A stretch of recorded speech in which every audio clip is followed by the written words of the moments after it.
It's okay. Off your mind, it's okay. Off your mind, Chai! Now wow, people wey suppose talk through to power don't off mic. And if we talk, now 500,000 they go summer us, call them hate speech. But fear not, Maiyegun don't come. Ingo torchlight every corner, nooks and cranny of all these bad people where they spoil our country.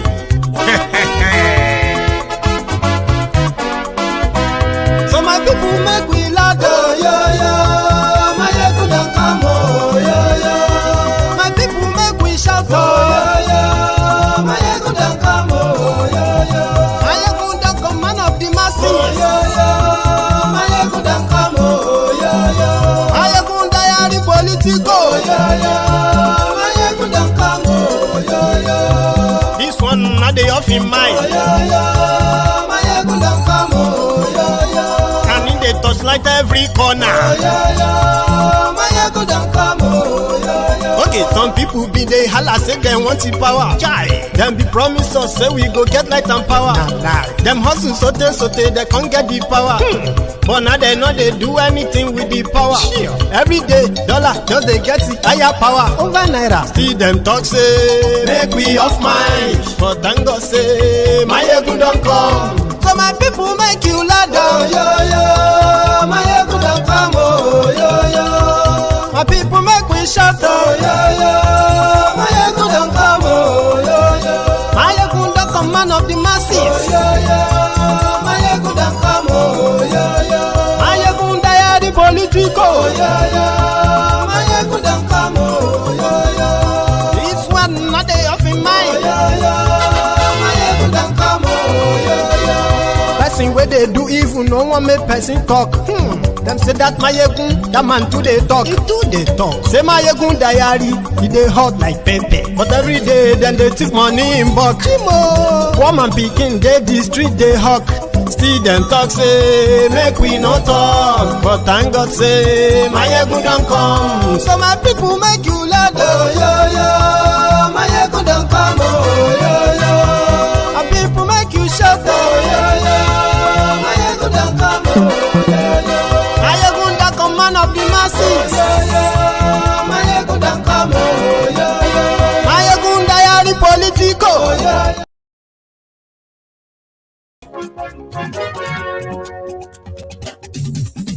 Hello there. Once again. Maiyegun la wa mo la mo do. Maiyegun diary, Maiyegun number one. Maiyegun la wa mo la mo do. Maiyegun diary, Maiyegun number one. Thank you so much for joining me once again today. If you have been with me earlier, anyway. So good morning to you, good afternoon to you, and good evening to you from wherever you are watching from. It is Maiyegun live. Maiyegun diary, àṣírí ọ̀jẹ̀lú kì í bò níbẹ̀ o. Maiyegun diary, Bó bá ṣe eré, àní Maiyegun máa wí. Maiyegun diary, I am the general overseer of the temple of truth. That is more kind of enough, right? No one to be anybody's president. Share this broadcast because the effects called the Escobar effects are beginning to take shape. Read the caption of the broadcast. Read the description as well. I mean, share it if you haven't already. Like the broadcast, and then sit back and relax. At some point, you will be able to call in and share your views.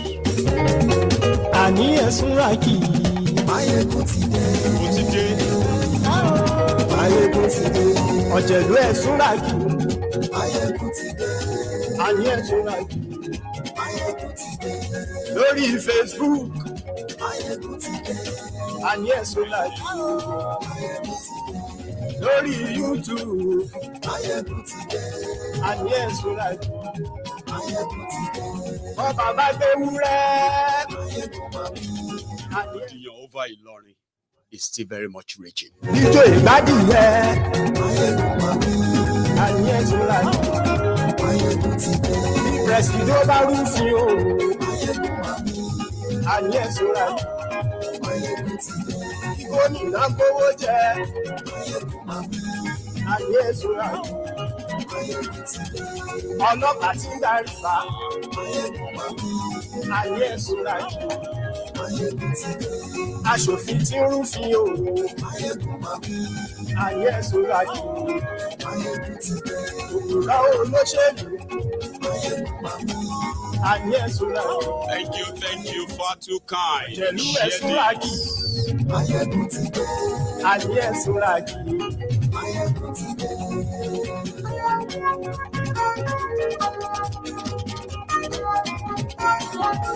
Maiyegun ti dé.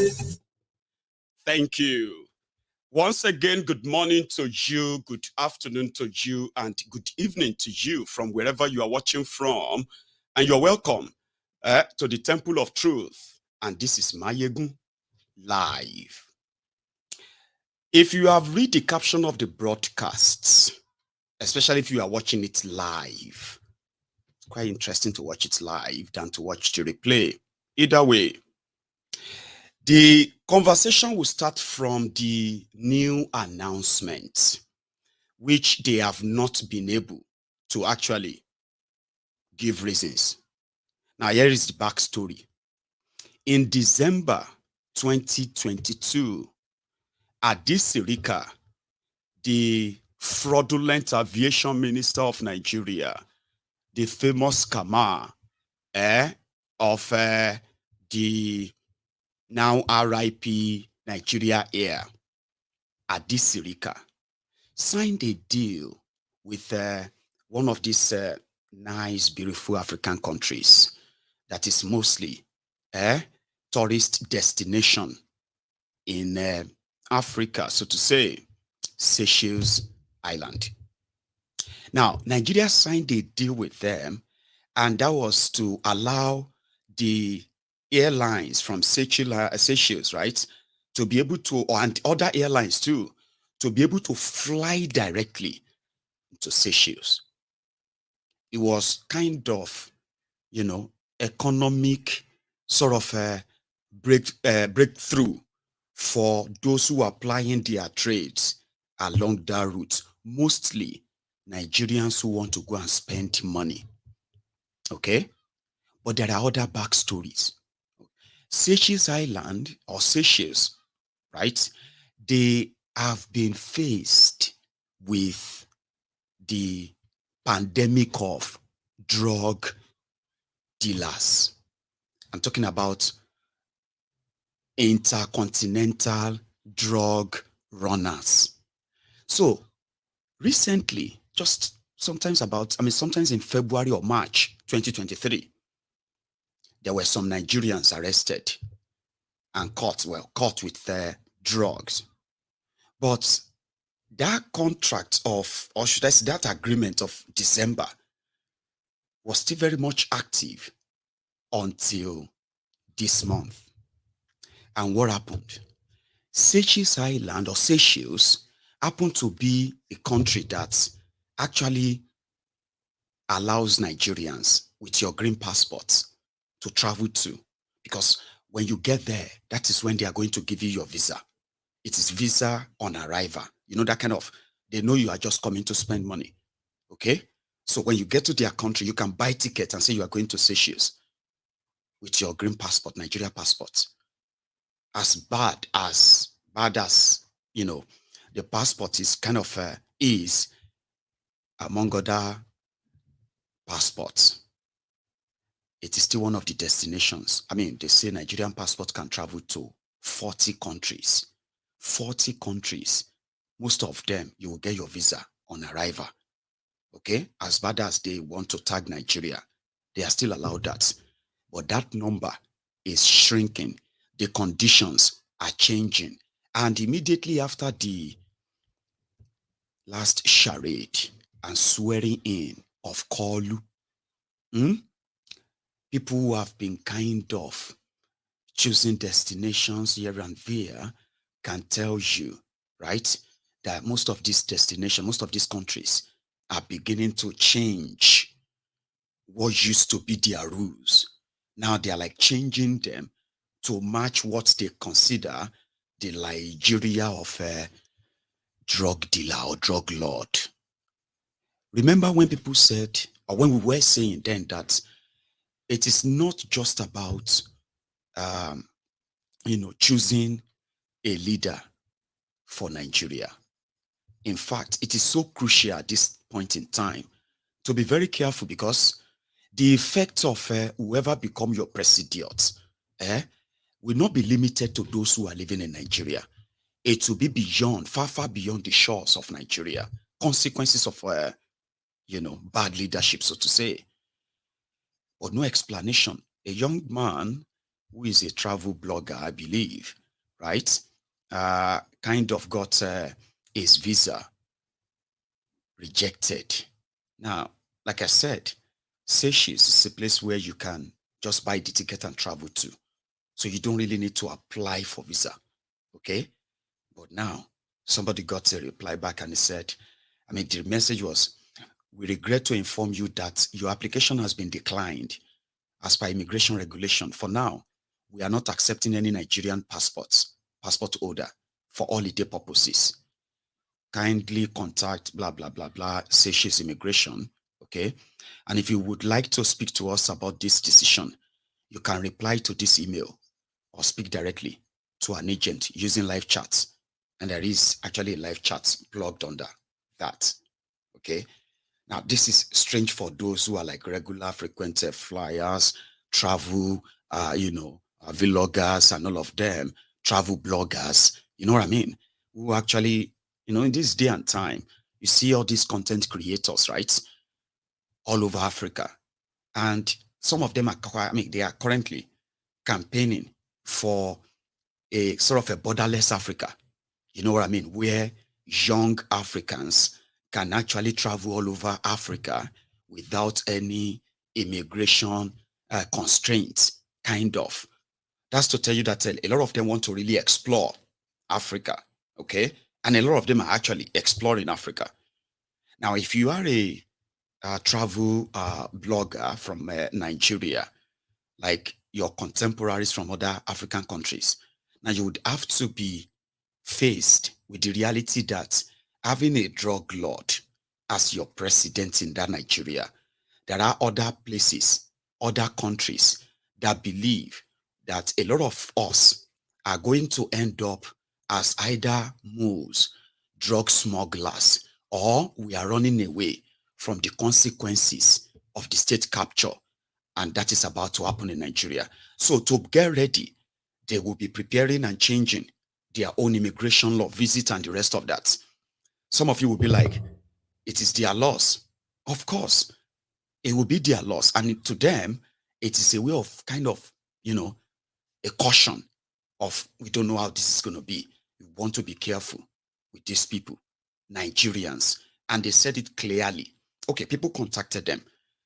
Like, what's going on? How could you say you ban Nigeria passport holder? They didn't say they ban Nigerians per se, or isn't that like banning Nigerians? Okay, they ban Nigerians from coming to their country, okay? Because the passports that actually will identify you for who you are or where you are from, in this instance, will be your passport, Abby. So if you go to Seychelles and you are like, you identify as African American with your American passport, you'll be able to go there. If you identify as any other person, from any other country, apart from Nigeria, even if you are a Nigerian, all they are saying is that if you flash that green passport, you are not welcome. And people contacted them. Is it true that you ban Nigerians from coming to your country? Could you give us the reasons? I said, yes, it is true. But we don't have any further information than that.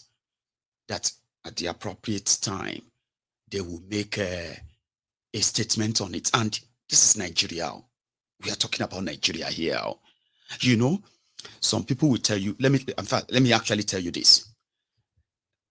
In in Africa, Nigerians are well known for a lot of good reasons. Okay, of course, there are other reasons that will make other African countries be skeptical of Nigerians. Of course, however, generally Nigerians are very, very popular in Africa.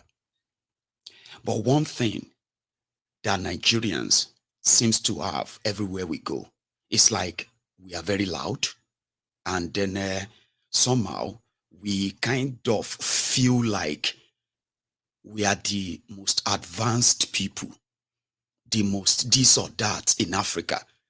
And other African countries are like, you don't even portray that. You don't even portray anything that will make us jealous of number one, your size or your prosperity. This is the Achilles heel for most Nigerians. And generally, when other African countries come for Nigeria, you will see Nigerians kind of united to ward them off, to fight them off and all of that, right? But when it comes to Nigerians themselves on this same global square, that the whole world is so connected. Everybody sees what is going on everywhere, including the type of conversation we are having.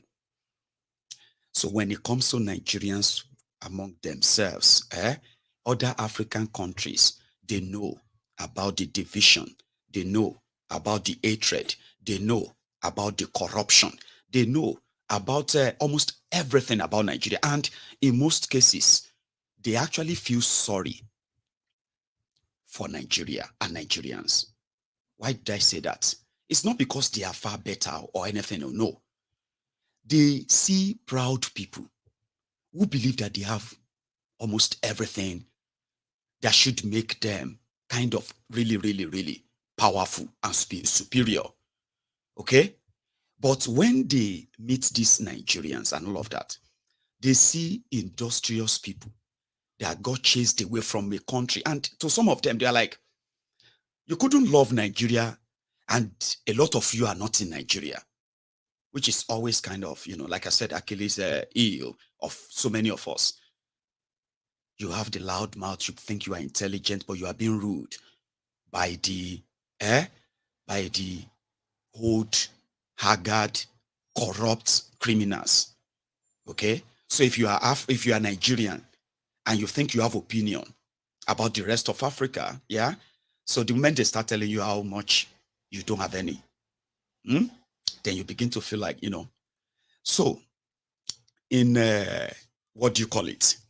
In Africa, a lot of them see Nigeria far, far more than how many Nigerians would publicly agree or accept that the world actually knows everything about Nigeria. So when the election of 2023 was going to happen, I can tell you this, the rest of Africa was interested. They watched how you made mess of a simple process, something that could be a role model, kind of a model for other Africans, something that can actually make you feel that you're bragging right. So they saw all of the details about the aspirant or candidates, right? They witnessed it all. So immediately, INEC announced Kolu. It was like all hell let loose on social media when other Africans were mocking and laughing at Nigeria and Nigerians. It was like even so many Nigerians had to agree with them, like, it's okay, we don't have anything to fight back on this. Indeed, we are done for. But that is the banter that you could easily just feel like, well, that's it. But behind the scene, the rest of Africa that don't really have what Nigeria have. Are you with me? Everything. They are now rearranging their laws as they are getting report from Nigeria. And they know that a lot of us will have to find a way to run away from Nigeria. They know that. And somehow, like people have been saying, if Nigeria should start, if any war should break out in Nigeria, the, what do you call it? The influx, or let's say the inflow of refugees from Nigeria. Think about it. Nigeria with the population of how many? 200 million people. Some of these African countries, as big as some of them are, could barely boast of, 100 million population. Now imagine a country, some of them with population of 10 million, 12 million, 22 million, 15 million, and then they are receiving millions of refugees from Nigeria, directly or indirectly, people say, right? It won't stop in Africa. It will even expand and extend even to America, refugees from Nigeria, right? But before war, there is already ongoing war, hunger war, poverty war. The giant of Africa has become the crippled giant, the burden. Nigeria has become the burden of Africa. So if a small country like Seychelles will say, keep your money and keep your drugs, don't come here. It is just the start, okay? Others won't tell you not to come, okay? But you yourself will see the conditions that they will give before you can even like cross the border, to the point that you just have to stay there. A lot of them will give money to Nigerian government to ensure that you don't have a chance of living. You will stay there. And for those who want to, right, you will see why you can't. And all of these are because the world knows the effect of what you have done in Nigeria. You don't have to tell yourselves the truth. Everybody will feel it. All right? Maybe not everybody is prepared, but some people are more prepared. So yeah, green passports. Nigeria green passports is no longer welcomed in Seychelles. How many other countries are going to tell you same soon? I'll leave that to you. Let's go to something next. Do you know that an average soldier in Nigeria is paid 150,000 naira? Do you? Now, my direct question to you is this. Would you lay down your life for 150,000 naira or 2 million naira annually and whatever other things that comes with it for Nigeria? Would you? There is this argument or a sort of heated conversation around this subject, okay? That if you look at the sacrifice that is expected of anyone who signed up, right, to be whether a soldier or a policeman, somebody who signed up to defend the country, your country, like you kind of heard about the Americans and how they treat their own, what I mean, right? So would you sign up, right, to lay down your lives for Nigeria for 150,000 naira? Others are saying, right, it is not about the money.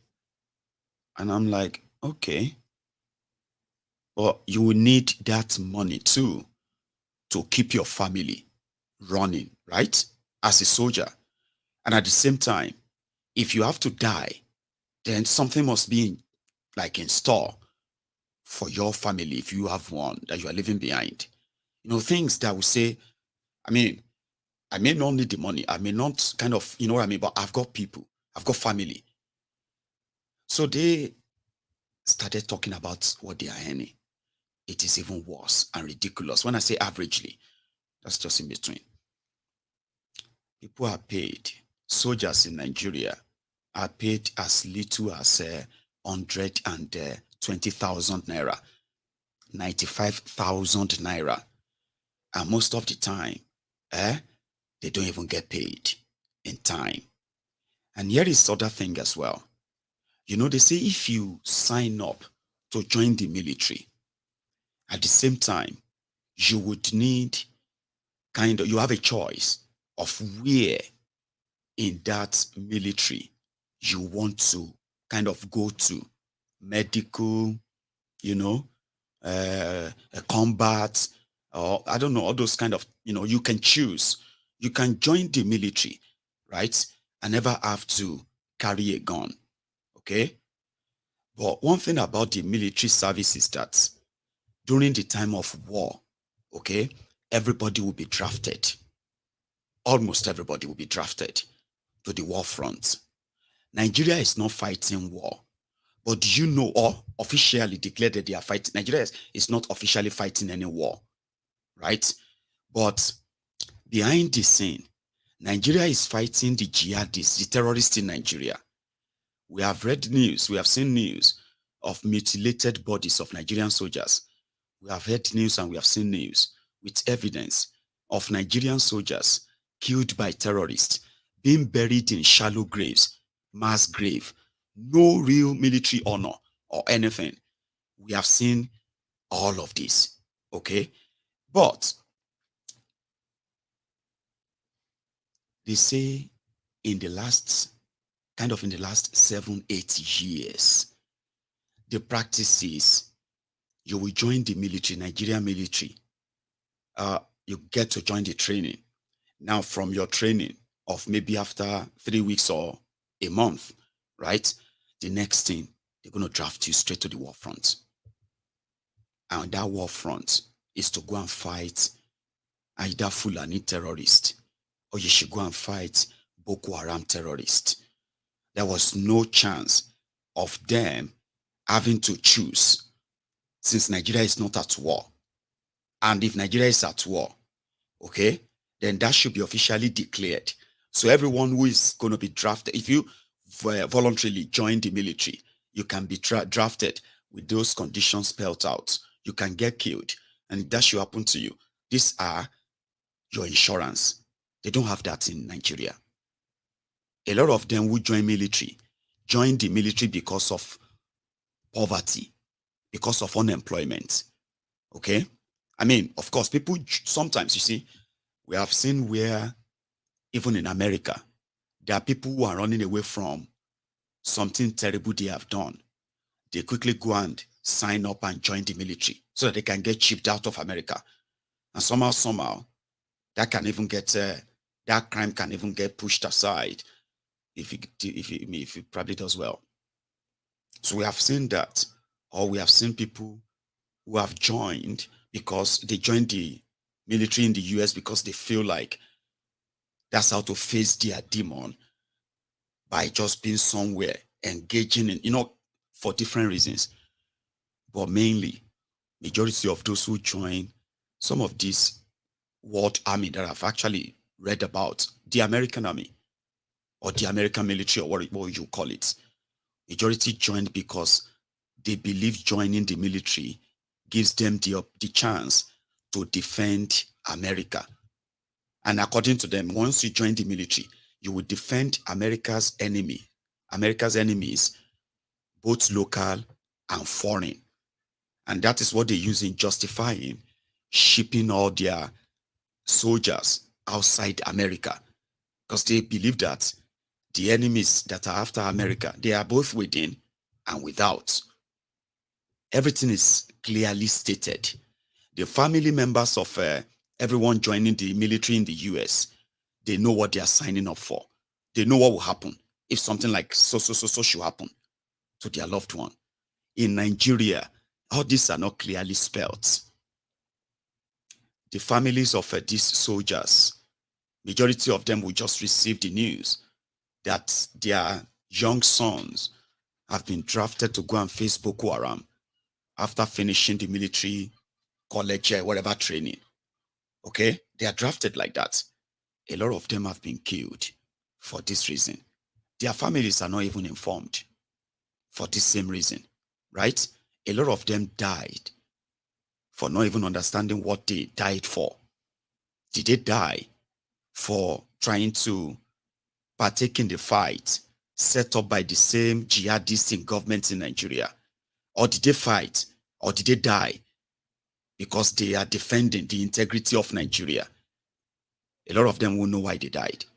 A lot of them still won't know why they would die in this instance. But talking about what exactly will make you, right, say, I am signing up for this to put down my life in defense of Nigeria. I haven't seen much of those who actually join Nigeria military. I'm not saying there are not people who join the military because they actually believe that you know what I mean? That this is what they want to do to defend Nigeria, like patriotically, passionately. A lot of them who did join because of this are possibly finding out now that it is not all straight line. In fact, you will be fighting a battle within Nigeria. This battle you are fighting is not in the interest of Nigeria. It is to protect the interest of those who don't actually love Nigeria. But what do you have to do?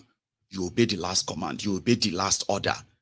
A lot of them have figured this out, that the patriotism that made them join is indeed false. Then we have those who joined because they can't find any job. These kind of Nigerians are much, much, much plenty in the Nigeria police and other paramilitary. No real patriotic whatever. But if you are being paid something to provide security, you are being paid peanuts to provide security, put your life on the line for other or ordinary Nigerians. Do you now see, when I ask that question of, would you put your life on the line with a 2 million naira annual pay as a Nigerian soldier? You see, in America, right? Even here in the UK, if we hear that people are shooting guns there, you will see the I don't know what name they will give to them, anti-riot or anti-gun or anti-something, full gear. When they land, even you, who is part of those who are shooting or whatever, you will know that if you are alive after this operation, you are lucky. You will likely be dead, as those ones are already taking position and all that, trying to control the whole situation. You will be seeing the helicopter surveilling, checking and making sure that the security, the security net that they have dropped on that area will make it easier to evacuate those who are civilians in case if things should go out of hand. If they figure out that this group of people who are shooting these guns, they have more sophisticated weapons, that is more or less like war machines, they will bring another set of security men. Now, you see all these people they will be bringing, all of them will be rushing and running down to a place that the bomb is exploding. They will be rushing down to where you are hearing because they know, number one, if they are trained to handle such situation. Number two, they are also trained that things could go bad and they could lose their life. Were they ready to lose their life in curtailing and containing terrorists who have the capacity to wreak havoc? Of course, yes. What about their families? They also know the risk of the job they have taken, Abi. And they also know that for any reason, anything happened to their breadwinner or their member of their family, okay, the family of that person will be treated with honor, respect, and care for the rest of their lives.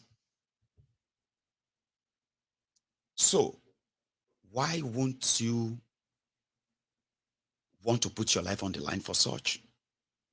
But in Nigeria, where a military officer in Nigeria is earning 150 pounds in a month, and this person is earning 2,000 pounds, at least 2,000 pounds in a year, and he has to go and face deadly, dreaded terrorists that is making billions from kidnapping and killing the civilian, including the military themselves. So why am I saying all of this? I'm just trying to point something out to you. That when they said they were increasing the salaries of the public officials in Nigeria, they increased the salaries, or should I say, the retirement emolument and package for service chiefs. They increased the salaries of the judges by 114%. They increased the salaries of your governors, president, and the rest of them by 114%. Because according to them, it is to bring their kind of financial sort of cover in tune with the current reality, the hardship in Nigeria. They need this too to be able to survive in Nigeria of today. But guess what? The people that are expected to keep you and I safe, the ones that are expected to keep Nigeria safe from terrorists, police and the rest, those who are supposed to cover, or should I say, those who are supposed to prevent a crime before they happen, right? They are not part of their increments. So which means we are in the hands of those that are already suffering from the PTSD of saying they want to protect you, Nigerians. So it's easier for them to unleash all this rage and what have you on people. Then when this conversation popped up, a lot of people were so surprised. Like, were they paid that little? Is it true that they paid them that little? Is that even true? Are you saying that there is no, to be a soldier in Nigeria, you don't earn up to 1 million naira? I was like, come on, are you the wine or snake? A soldier being paid 1 million naira a month, which is just 1,000 pounds sterling, or 1,000, 200-300 or 1,400 dollars. So if you pay them less, and then they give you back the security or the brutality instead of security, the same value of the shege in the hand of these rogues, right? You might as well kind of, I mean, this will kind of lead back to, is that not why they didn't SARS? Is this not the reason why people wanted them to, you know what I mean? I'm like, well, it is. I was just like, man, when the soldiers they started telling their own stories,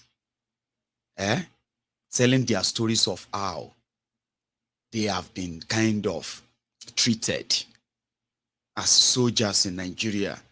In fact, a lot of people felt like it's like Nigeria doesn't even have military, except for that, all those display, this marching, all those drumming, all those fluting, and all those, there's actually no real military, no kind of morale anywhere. The whole money that they have kind of invested in this military, this defense darts, they've ended up not in the welfare of those that they told you are so ready to keep you safe. Now, no wonder nowhere is safe. But I just thought that if you have family in the military, and somehow this story somehow resonates, some of you have not heard from your relative for months now. They told you that they have deployed them, and where they are, they can't really call. But they used to call.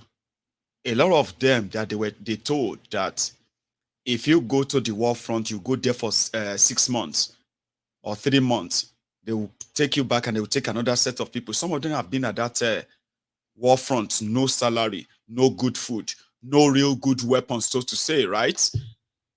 Nothing, and they have been there for 2 years. They were not returned. and there are some of you who are members, or let me say, relatives of soldiers in Nigeria. You haven't heard from them a long time. I'm not trying to rattle you or anything. No, sure you get. Just thought that if you have never actually thought about this, maybe you should. Now, is it really worth it? And do these criminals really care? You have DSS that used to be called Daura Secret Service. Remember? Now they have now kind of turned to Dokpemu stupid service. Okay? Depends on how you want to see it. Now, during the time of Bokwari, Daura Secret Service became the tool in the hand of Bokwari to hunt everyone saying anything about Bokwari. I mean, you remember this not too long ago time, If you say something about Bokwari, or you say something about Bokwari's family, DSS will track you. They will find you. And within days, we'll begin to see hashtag free Maiyegun, hashtag free species, now can you call hashtag free Maiyegun now. How did they get Maiyegun? How did they see him? Is he in Nigeria? No, it is DSS. They found a way, and they don't take Maiyegun because of what Maiyegun said about. That was the, yeah. And then there are those who have received the invitation of Daura Secret Service back then too, who received that, right?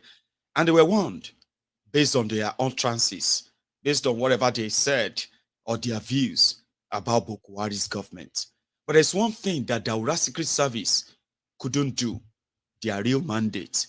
Then, Daura Secret Service mandate was to discover and stop a crime before they happen. So let me explain that to you. Anybody that is part of DSS, okay, is trained to be a spy. Do you understand? Their full name, their real name is State Secret Service. They have the most sophisticated espionage tools that you can think of. But you see that Daura Secret Service, they are supposed to be like the FBI or CIA, or MI6, or the contrast of, I don't know where they come from, but I've heard that name before. Is that Canada, I don't know. Anyway, they were supposed to be special secret police. They are supposed to be, you wouldn't even know them that they work for DSS. Secret police. They may be working as shoemaker. They may be working as storekeepers. They may be working as a postman. They may be working as journalists. They are like the supposed Nigeria spy house. Somebody said NIA is the spy, whatever. They have different, all these mushroom, shady, courts, rogue security agents. Their job on paper is to discover a crime before they happen. So if I am here now texting you, hello, see, have you purchased those weapons? Have you bought those granates? The operation starts at 22:00 on the so and so. Their job is to decode, hack your phone, hack anything secretly. Sure you get? They will secretly go to court, and they will obtain search warrants. The warrant to do anything they want to do. They can obtain the warrant before or after. Like, they are so secret that if they don't tell you what they are doing, you will never know they exist. That's their mandate, too. But that's not exactly what they are doing. In Nigeria, the secret agents, the security agents, and the rest of them, their loyalty is to the person and the group of people in power. Because those who are going to kind of lead those organizations, They are political appointees. Do you understand that? This was supposed to be like special secret police, Abi, and they should have the rank and file within them. No. Somebody to become the leader of, to become the director of DSS, his loyalty is to the man that is going to appoint him, the president. And before you can get appointed by the president, there are other interest groups that are going to push your case because they have their own agenda too. Do you understand that? So once they make you the director, you are just like a dog, whose whistle is in the hand of his master. So their loyalty is not to Nigeria. And that is why they expend so much resources and time, spying on Nigerians who are trying to who are criticizing the government, or for any reason, organizing any rally or protest against the government. So they have put them on high alert. Any group of people, any conversation, anyone that raises a red flag that is concerning for the president or the president's people, the DSS will track them down and try and have a word with them. Now, Yari is another criminal from Zamfara.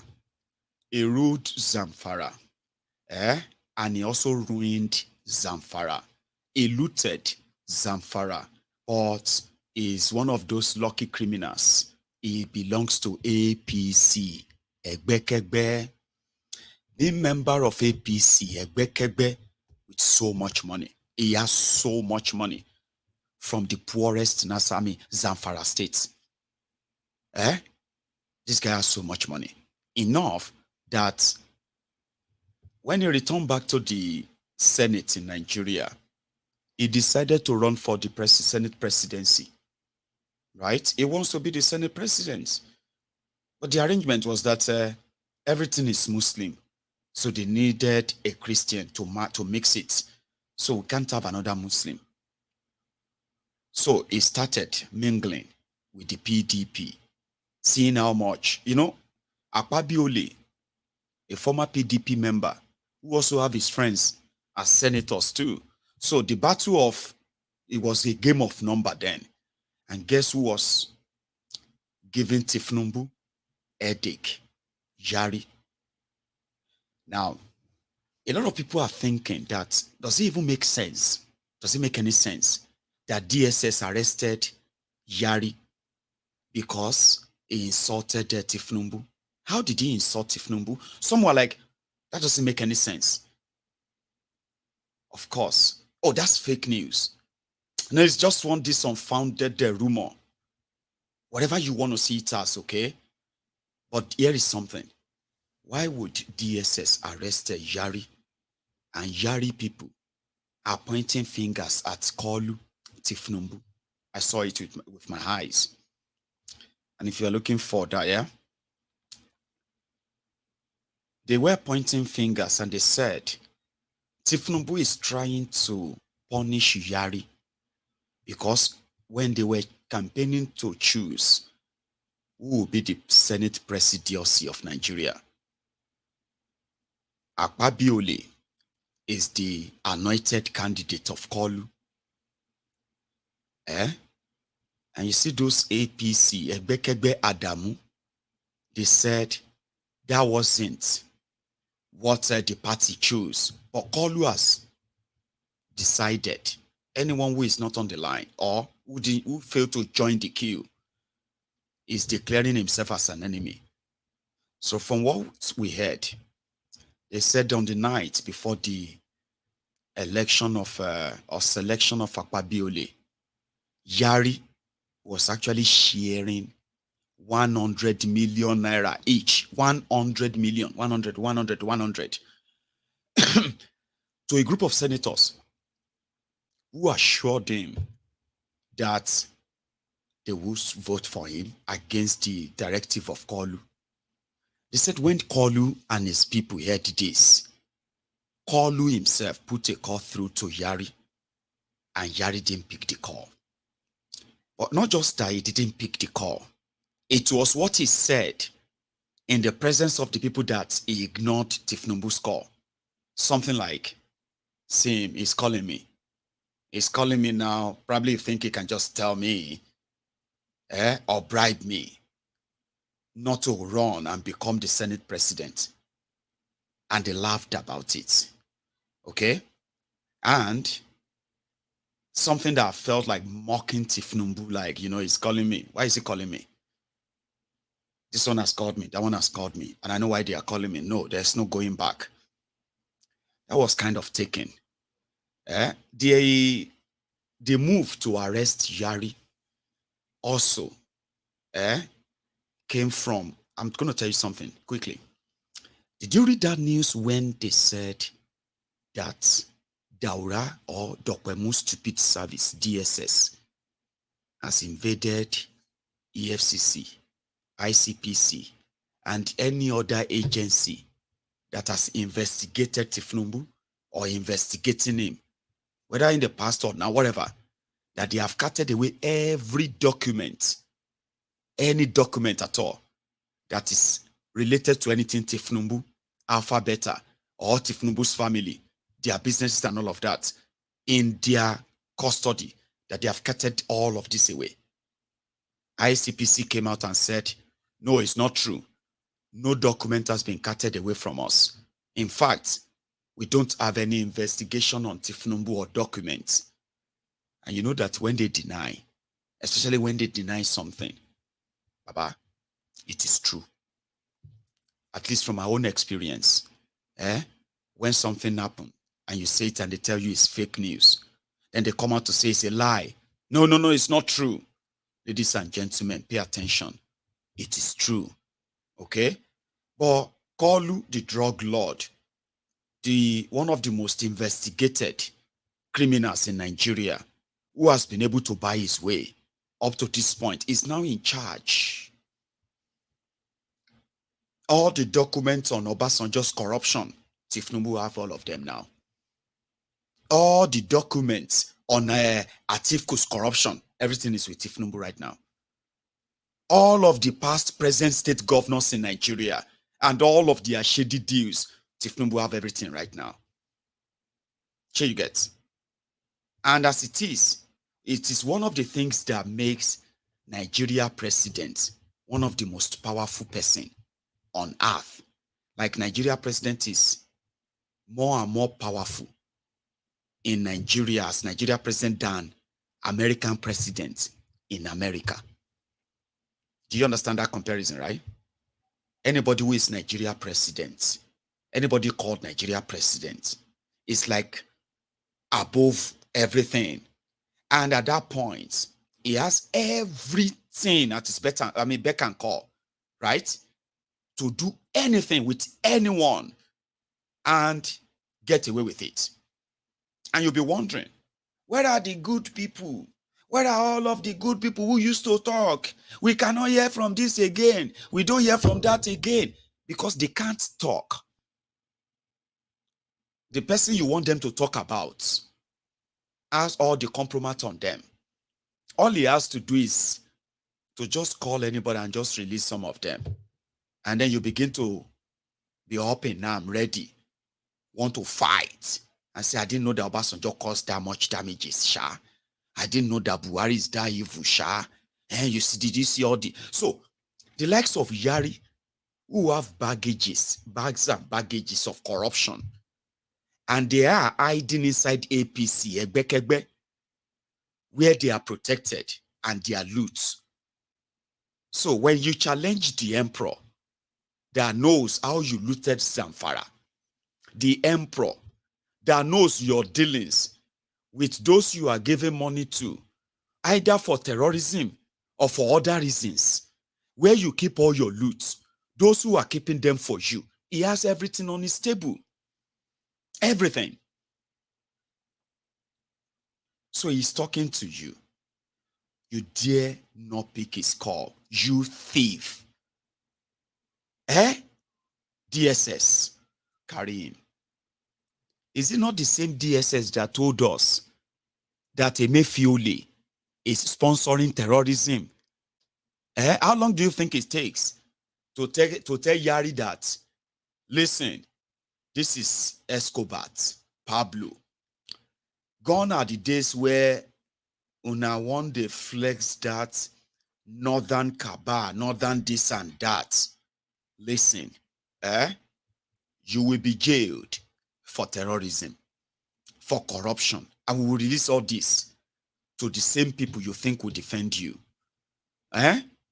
Abi, tell me, why do you think DSS arrested and later released Yari?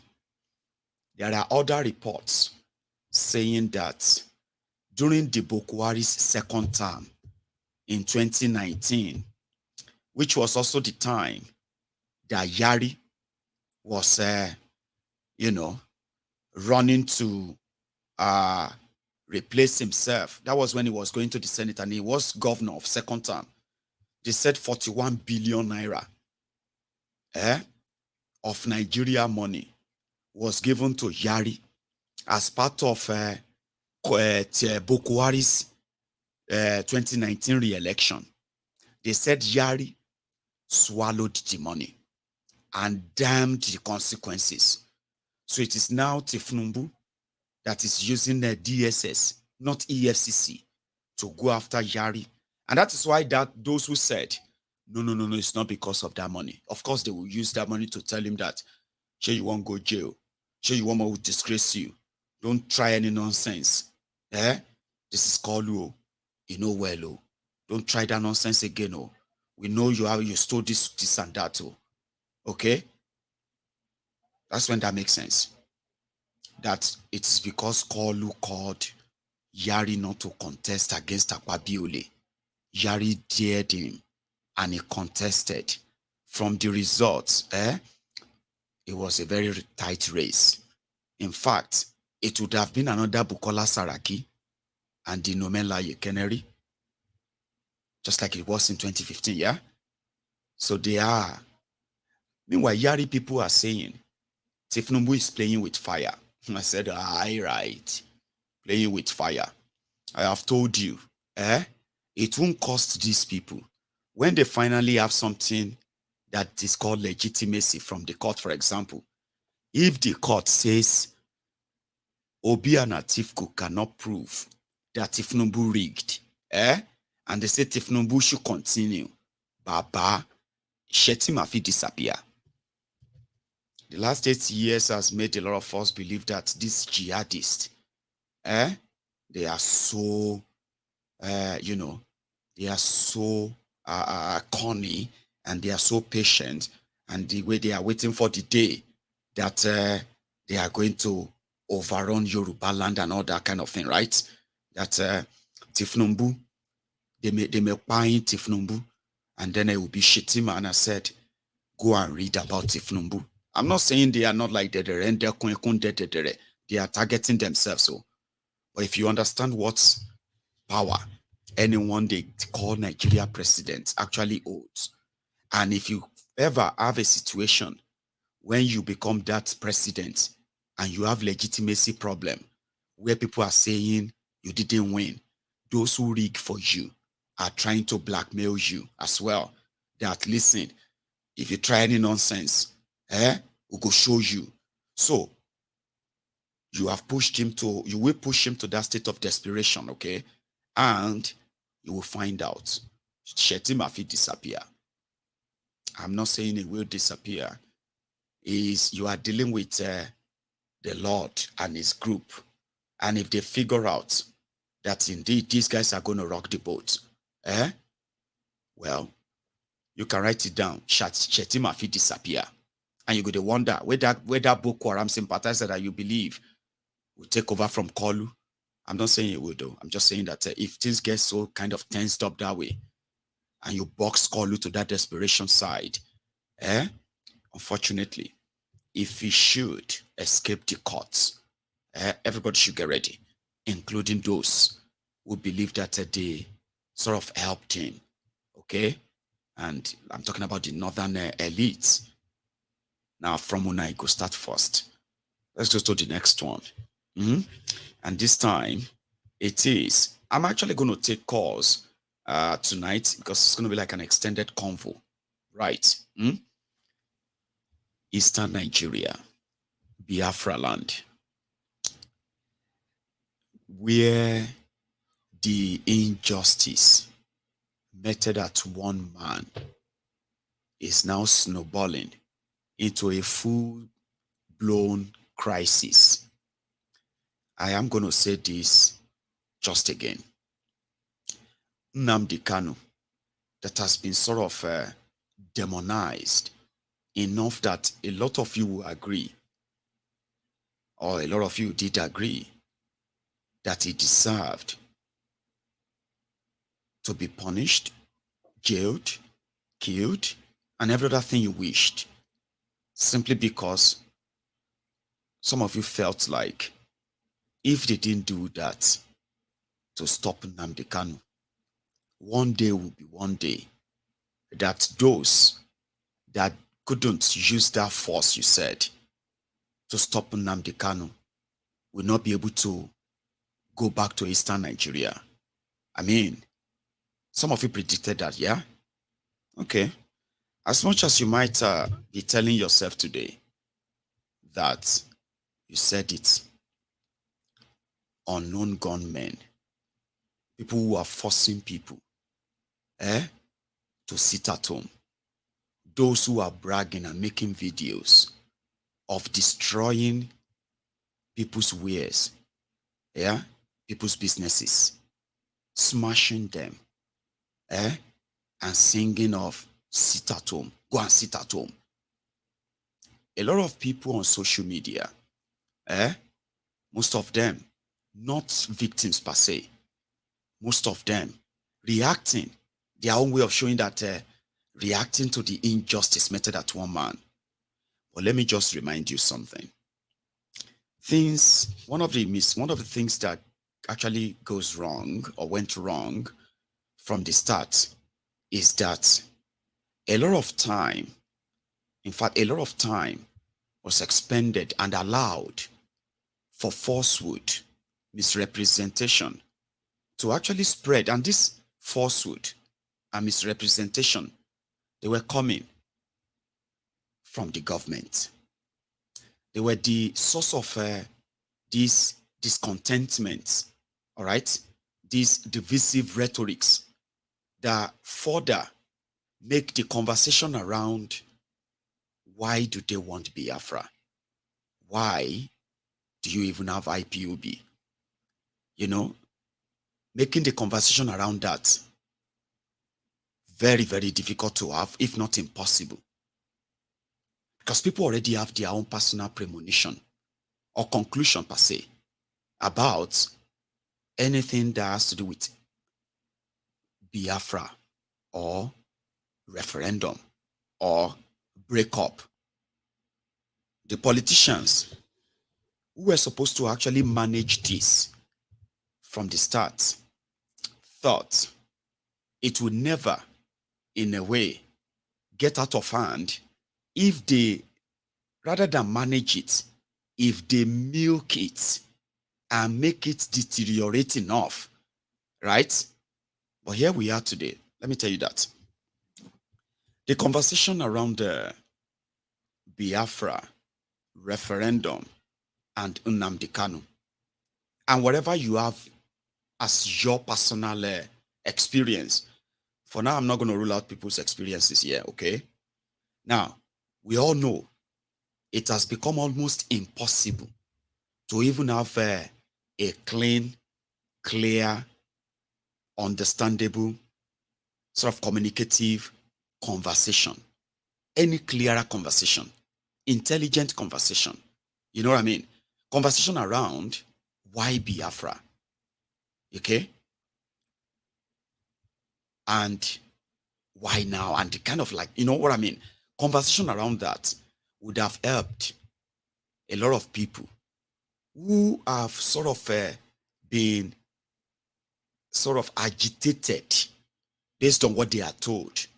What this simply means is, if you hear Biafra, it is calling for war. And you should reject anybody that mentions that. So it was more or less like naturally, if anybody mentions Biafra, is considered as an aggressor. And whatever they see, they should take it. A lot of us are guilty of this. And that's why I'm trying to make you understand the role you have played in today's crisis in Eastern Nigeria, all of us. And being hostile makes it kind of like whatever you see, or should I say, it gave the politicians a sort of a free line, a license to do whatever they like with the people that they considered as problematic, aggressors, those who want to break Nigeria. Meanwhile, in that conversation around Biafra, the intelligent people, the intelligent Biafrans, when I say intelligent, it means those who actually understands why. They had this conversation around why do they want a Biafra, and why is Biafra back again? In the political conversation of Nigeria. Is Nigeria not beyond that Biafra now? I mean, what happened to no winner, no vanquish? But because you have been programmed to see it as a call for war, so psychologically, you have to resist it. You shouldn't entertain the conversation around it. But here is what happened. 50 years after the Nigeria Civil War, 53 years after the Nigeria Civil War, the Igbos have still not been integrated into the Nigerian system, despite the fact that after the war, the Igbos have been the most traveled. Igbos, who are Nigerians, have been those who have actually invested en masse outside their region. Forget this political sort of orchestration that made that sort of a thing. But when you look at after the Nigerian Civil War, okay, and then you look at those who have exhibited the real Nigerian, something that says all Nigerians can live anywhere in Nigeria, wherever they want, and run their legitimate businesses. They have been those who have done so much to integrate into the rest of Nigeria. But when it comes to their real place in Nigeria, where it has become a sign of belonging, sort of a sense of belonging, right? When you have a chance to be at the leadership position of that country, something that has become an open conversation, right?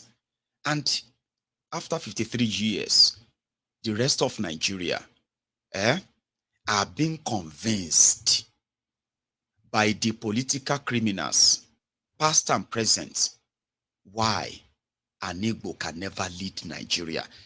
A sort of a condescending statement that being an Igbo, if you are an Igbo, how would you feel? So, the criminals in Nigeria, even the Igbo politicians themselves, who have failed woefully, like woefully in this scheme of things, they were more kind of comfortable having if all the Igbos can leave Igbo land and go elsewhere and just bring whatever they can bring back, they'll be fine with that. Right? Now, having failed made it easier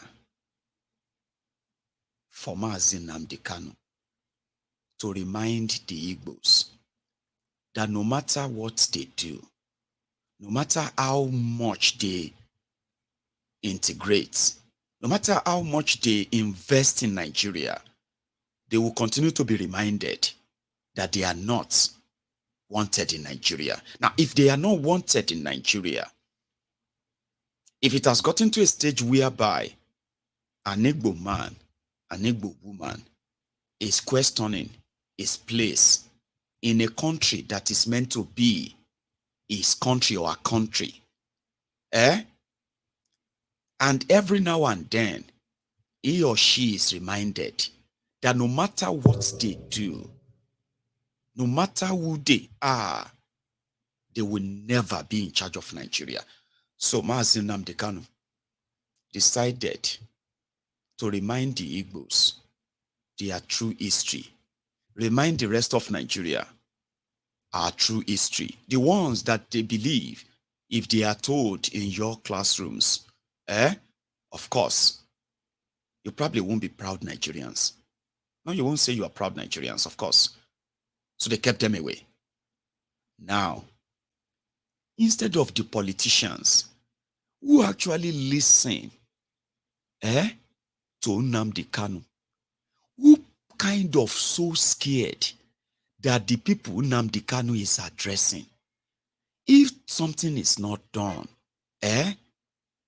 these people may revolt one day. And when they revolt, they may actually follow Nnamdi Kanu to demand for Biafra. And if that should happen, the first casualty of that will be the Igbo politicians, Igbo elites, who have managed to secure their own seats on this corrupt Nigeria table, one Nigeria. So what happened? Instead of them to probably address things that make Nnamdi Kanu's messages so acceptable to so many demographics of Igbos, locally and internationally, diaspora and in Igbo land, why are they listening to this guy? They were listening to him too, right? Rather than kind of bridge that gap, the gap of marginalization, the gap of discrimination, the gap of state-sponsored profiling, the gap of economic, economic jihad against the Igbos, political jihad against the Igbos. You know, all these things are existing. Igbos are over 60 million people. That is not a number that any reasonable leader of Igbo extraction should ignore or undermine. Why did Nnamdi Kanu become so powerful? Why? Because of the failure of those who were shouting one Nigeria on one hand, no Igbo on the other hand. And the Igbos, who have done so much as part of Nigeria, many of them born outside Igbo land. And that kind of made some of them can speak so many Nigerian languages, but they are always constantly reminded, they will never, ever lead Nigeria. It's not because the Igbos are desperate to lead Nigeria. If it is left at not leading Nigeria, that's okay. But there are those in the corridors of power in Nigeria, the owners of Nigeria, who are no longer able to hide their own prejudice against the Igbos, right?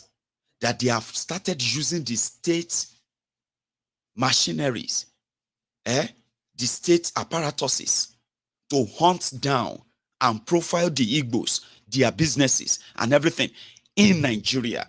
These are happening and there are victims.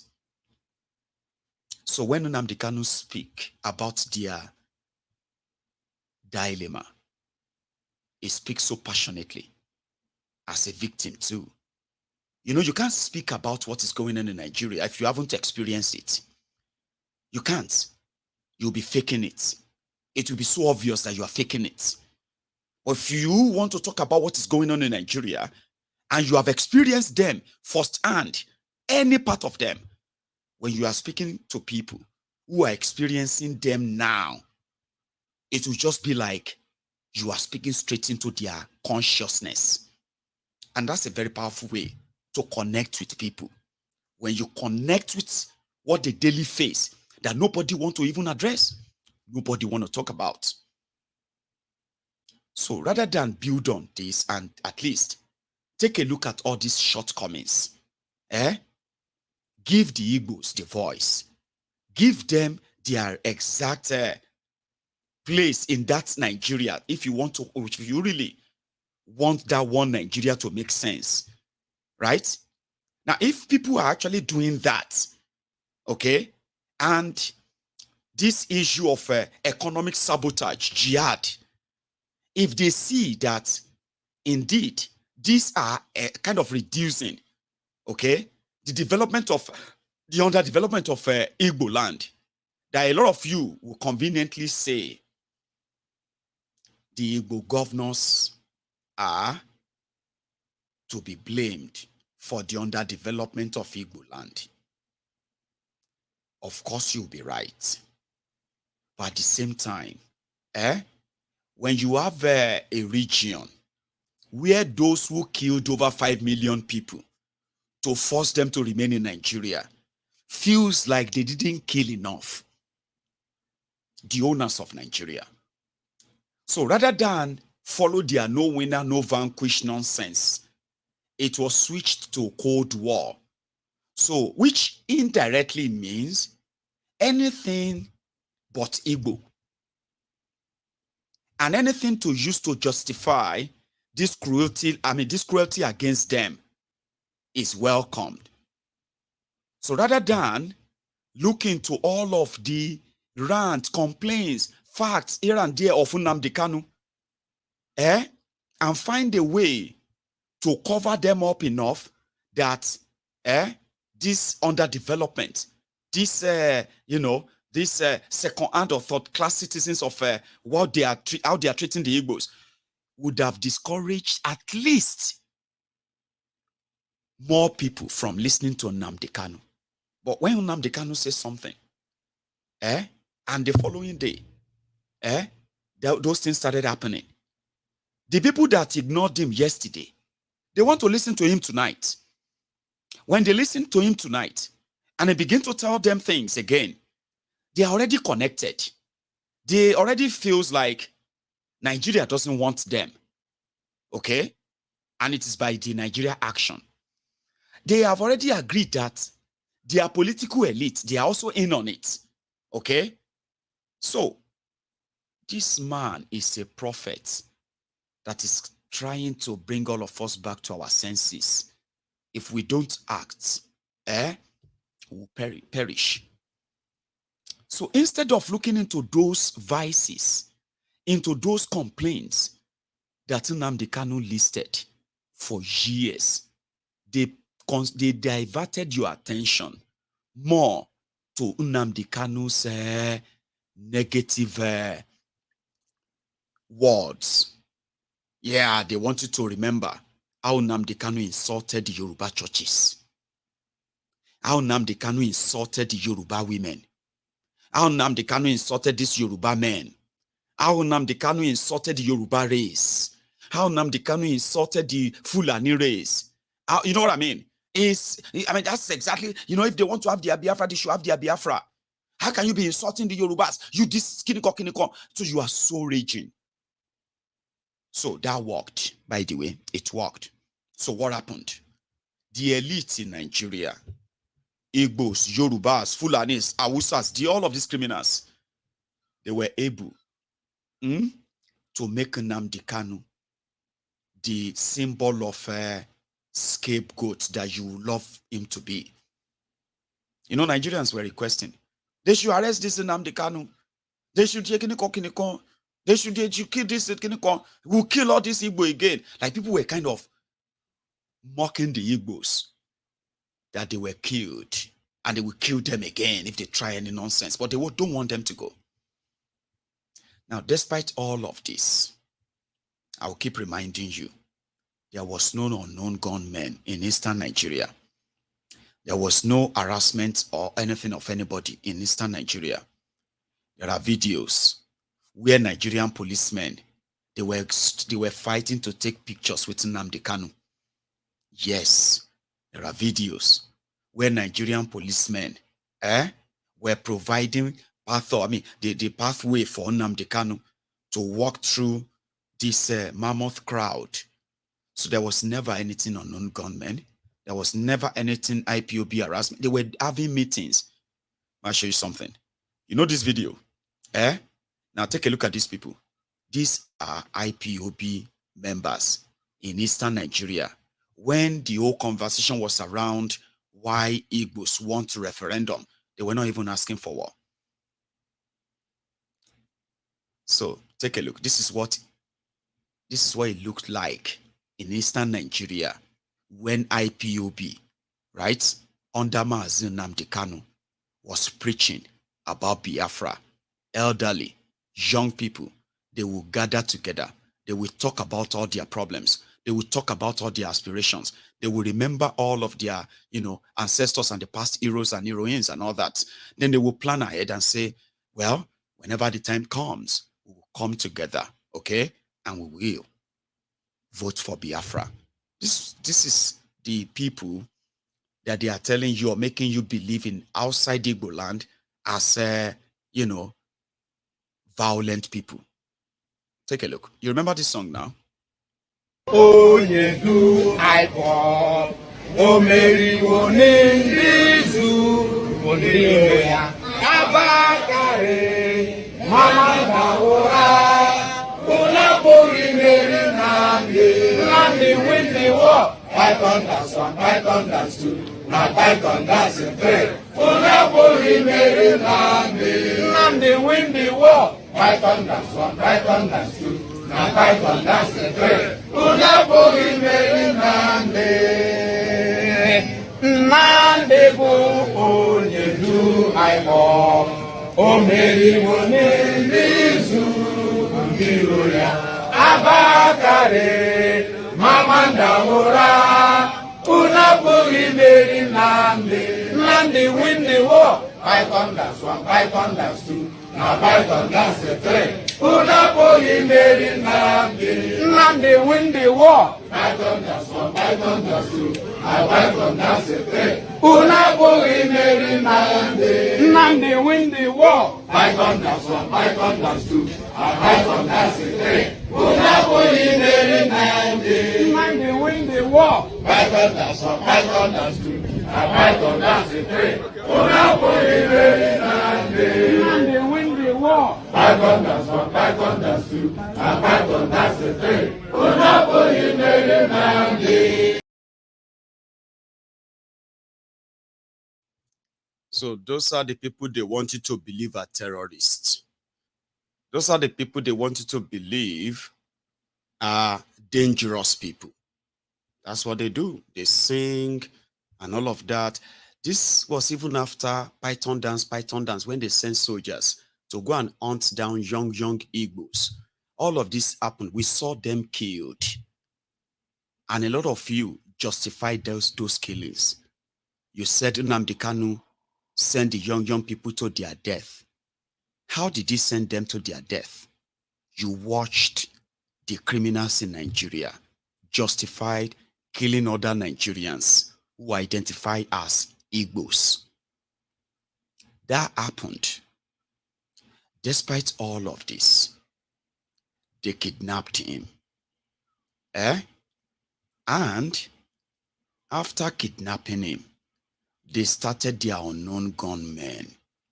Suddenly, some ragtag criminals that are being sort of encouraged, mostly on social media, now find it kind of all right for the man, Nnamdi Kanu, that is locked up illegally, because you should always remember that, that it now makes sense, right, to shoot and kill and attack the same Biafrans that I have heard Nnamdi Kanu speak about.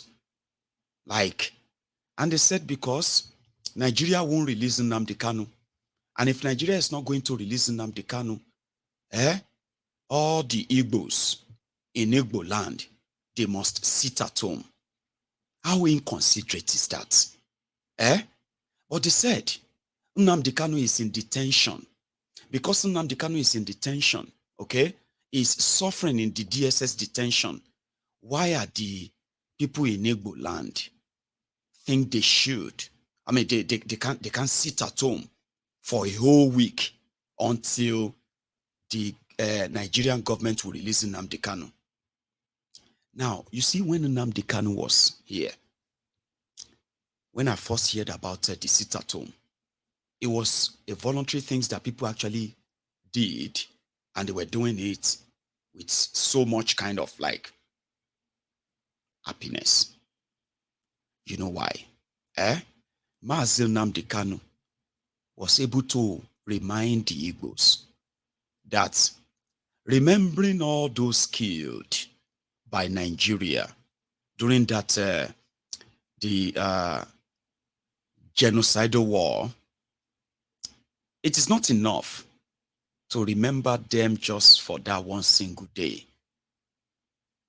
Like, if all of us can actually have that as a public holiday, I remember that. And it was something that a lot of people actually shared up. They're like, you know what? We'll be sitting at home on the day that we'll remember our ancestors that died defending or fighting for Biafra, so to say, or killed because of their origin and their nationality as Biafrans, okay? And that was how sit at home became a thing. It wasn't a protest. It was meant to be an holiday that should be like a national holiday in Igbo land. If to say Nigeria, they didn't do everything to try to bury the massacre or the genocide, one of the worst in the history of Nigeria. If they didn't try to, then when they adopted that as a means of protest, it was like, we're going to have to sit at home as a protest that we are not happy that Nigeria is treating Nnamdi Kanu, Nigeria is treating him. But see the charlatans who have hijacked that now. See the destroyers who have hijacked that now. See all the kind of criminals who are celebrating the destruction of the livelihood of their fellow Igbos. The politicians who actually kickstarted this unknown gunmen, somehow, they did this to further rise you up in order to maybe find something they can say Nnamdi Kanu is the one sponsoring them. But guess what? Nnamdi Kanu from the detention repeatedly said, if you have to hurt a fellow Biafran to prove a point to Nigeria, you are just being stupid. It's as simple as that. You should see the amount of hurt or damages that the Igbos are subjected to in Nigeria today. This level of limitation, the marginalization, discrimination, that a lot of people are currently feeling like it's normal that the Igbos are subjected to in Nigeria today. You can't be fighting for the same Igbos, especially the poor ones, the poor Igbos, that actually like others in Nigeria, they live on what they kill. You cannot be so heartless and cold-hearted and say you are fighting for Nnamdi Kanu and you are making videos of you attacking your fellow Igbos. Then it's so funny. I've said this before. I know politicians are involved. In fact, I believe strongly that, you see, the unknown gunmen and the rest of them, they are politically sponsored. But gone are the days when on social media, people will be celebrating unknown gunmen because they are punishing those who have been punishing the Igbos in Nigeria. Until I reminded them of, listen, if you look at it very well, think about it, like these guys who suddenly appear from nowhere are in no way representing the same IPOB that I am quite, I mean, you can call me one of the researchers of the activities of the IPOB. None of them is related to violence. None of them. Nnamdi Kanu talks tough. What do you do when you have to pass a message to people who choose to be ignorant intentionally? Of course, you're going to be kind of like firebrand. And he did that, and it got the attention, not just the attention of the Igbos, it got the attentions of the entire Nigeria. But it's not violent. It was never one, and there was never any traces of violence, right? And I was like, hey, don't celebrate this, so. Because then some were like, the unknown gunmen are DSS. The unknown gunmen are Fulani, this and that, who are disguising as Igbos. I was one of those who actually told people to stop saying that. That doesn't make any sense. Okay? We have seen those we believe. Not until now, I've never been seen to be associated with IPOB. Not the IPOB I know. They've never been associated with them. Okay? Then suddenly, their own kind of IPOB is that, or their own kind of Biafra struggle is going to be threat after threat, threat after threat. And when they carry out those threats cowardly, they go to places where people can't really fight them back, okay? And they start shooting and making videos and telling them, stay at home and sit at home. Then they say, well, they are not Fulani and they are not DSS. There are some people being paid. Now, lately, we are beginning to realize that this might actually be a collection of different criminals whose purpose is to create this scenario you are seeing in Eastern Nigeria today. But unfortunately, we have heard about the role of Asari Dokubo in this whole crisis. But just like in 2015, when the Igbo politicians felt like they actually knew how to, end this crisis. It wasn't such a crisis at the time. So rather than them to look into the core problem that is fueling agitation, that is also making the message of those asking for Biafra, whether they are asking for it violently, or they are asking for it peacefully, or they are whatever it is, instead of them to look into those disenfranchisements, those discrimination and the rest of that, and be the voice of the Igbos. And when I say the voice, I mean to genuinely, be pro-Igbo and Igbo land. When I say pro-Igbo and Igbo land, drop the idea of this one Nigeria. Be truthful to yourselves and honest. Be sincere with your people, okay? But no, they won't. Do you know what they are doing right now? They are making it worse. In Enugu, they are harming some people, okay? This is the politicians now. They are harming some people, and they call them special forces.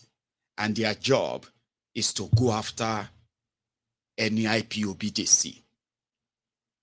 Remember, they said the problem is unknown gunmen, Abi? But they are putting together different forces now in Eastern Nigeria. But let me remind you, when Mazi Nnamdi Kanu was lamenting about the Fulani kidnapping and killing and raping Igbo women and men and all of that in Igbo land, invading Igbo land, and he was screaming about that and all that. And he said, when he met with them in Enugu, before they staged his assassination, that is kind of survived, right? So in Enugu, he listed and he said, security is one of them. That the Igbo leaders, okay, if they care about Igbo land, they should come together and put together the Igbo security apparatus that is only comprising of Igbos who understand the terrain to provide security for the Igbos in Igbo land. He listed about 11 demands. In all of these 11 demands, they all bordered on caring for the Igbos in Igbo land, open the seaport, create jobs for the people, give them electricity, improve on the infrastructure of the people, including medical facilities, okay? Improve on education for them. I mean, Igbos are traders, make available resources that Igbos will be happy to invest in and stay in Igbo land and develop the Igbo land so that a day is coming that Igbo land will be completely free of Nigeria. This development will be yours and all that. He listed them. None of those demands asked for anything for himself. None. And I think that's what jotted them. So what did they do? They sent security. I mean, they sent the Nigerian military after him to assassinate him. He escaped. Then from that exile, he put together, never seen before. You saw the video. Young Igbos and not too young Igbos who came together to provide that same security. And they were called Eastern Security Network, ESN. The Igbo elite, they were alarmed. A lot of you were alarmed too. Oh, Nnamdi Kanu is putting together his army. Oh, Nnamdi Kanu is going to start war. It was easier for the government and the criminal government of Nigeria under Buhari to convince you why they need to mobilize the military and start hunting down any Igbo they see. Remember, this Eastern Security Network, their main mission and mandate is to stay, open their camps inside all of the forest in Igbo land. There was no agenda of, oh, I'm putting you together, it is to go and fight war and start Biafra. Or we are putting you together is to kick everybody who is non-Igbo out of Igbo land. Or we are putting you together to go after people and start collecting taxes for me. No. Because by the time Nnamdi Kanu established ESN, Eastern Security Network, there were already Biafrans across 140 countries of the world who are annually, regularly remitting their own membership dues to fund any idea, any project, or any developmental, what have you, in Igbo land. IPOB became that prominent. 140 countries. It was able to be that powerful. Nnamdi Kanu was powerful, and I believe he is still very much powerful. Very powerful in this regard because of the amount of people who took their time, okay, to listen to him and see his clear, sincere intention. None of them is in any way to hurt anybody. Of course, that rattled the Igbo politicians. What did they do? They further kind of intensify their effort to get Nnamdi Kanu killed. Their media was feeding you everything they wanted you to hear because it was like setting the stage. Anyone who is paraded by this criminal military in Nigeria, they will just tell you it's IPOB member. They don't arrest all this IPOB member again. Innocent people were raided. For years, a lot of them were killed. Their organs harvested and sold off. I'm not making this up. All of this happened. None of all Nnamdi Kanu's points were in any way looked into or attempted to actually fix. No, for those years, they were hunting for him. And they were spending money on things to kind of justify why they must kill him and kill IPOB. So unfortunately, they started Ebubeagwu. Ebubeagwu was supposed to be like security network that they failed to set up when Nnamdi Kanu met with them in Enugu then. What they didn't do, they decided to, but you know something?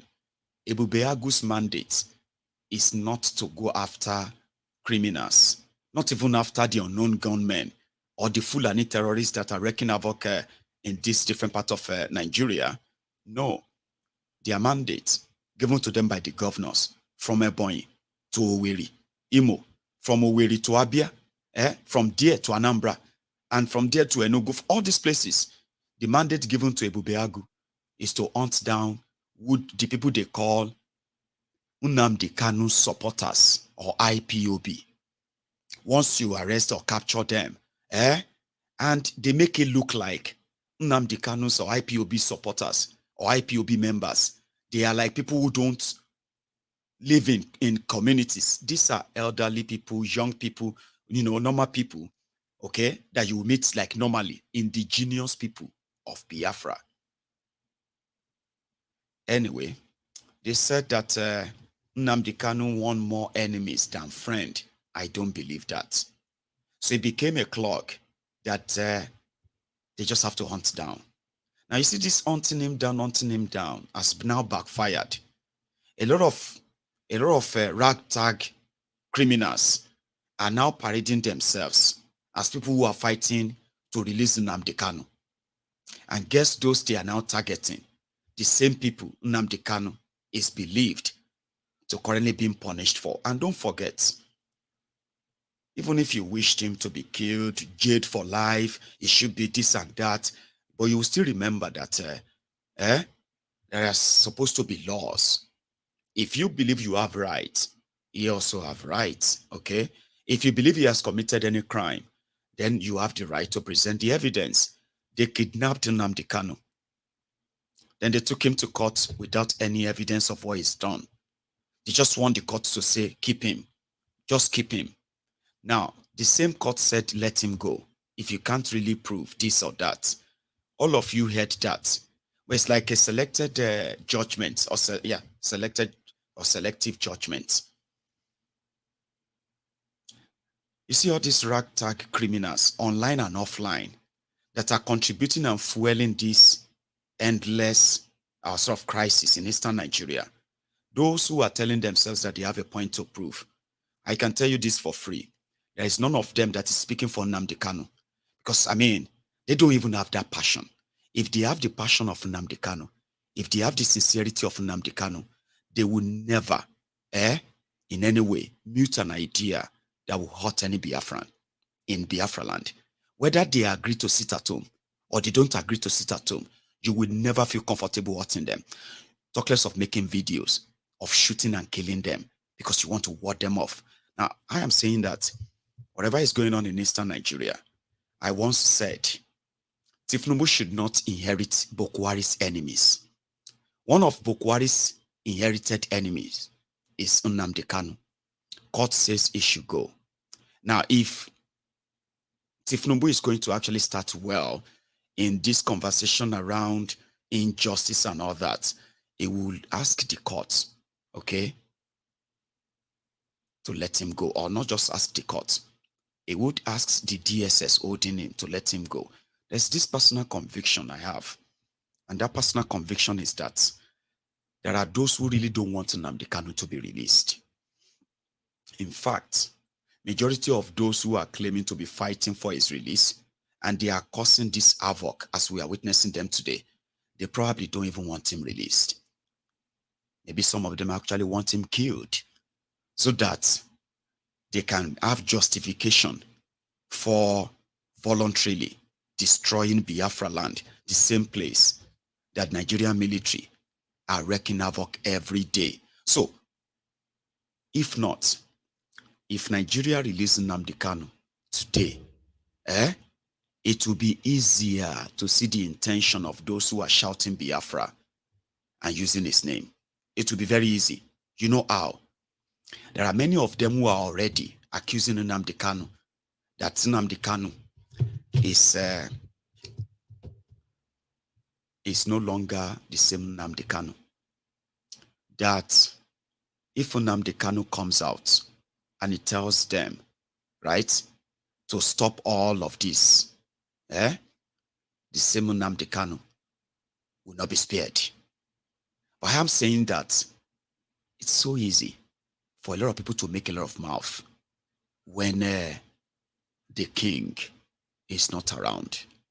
Now, if those who claim that they are doing something to restore the peace in Eastern Nigeria, those who are funding all these terrorists in Eastern Nigeria, if they really actually mean it and they care, you release Nnamdi Kanu and watch how all these charlatans, these rogues, and their sponsor will not only be exposed, they will disappear like they never happened.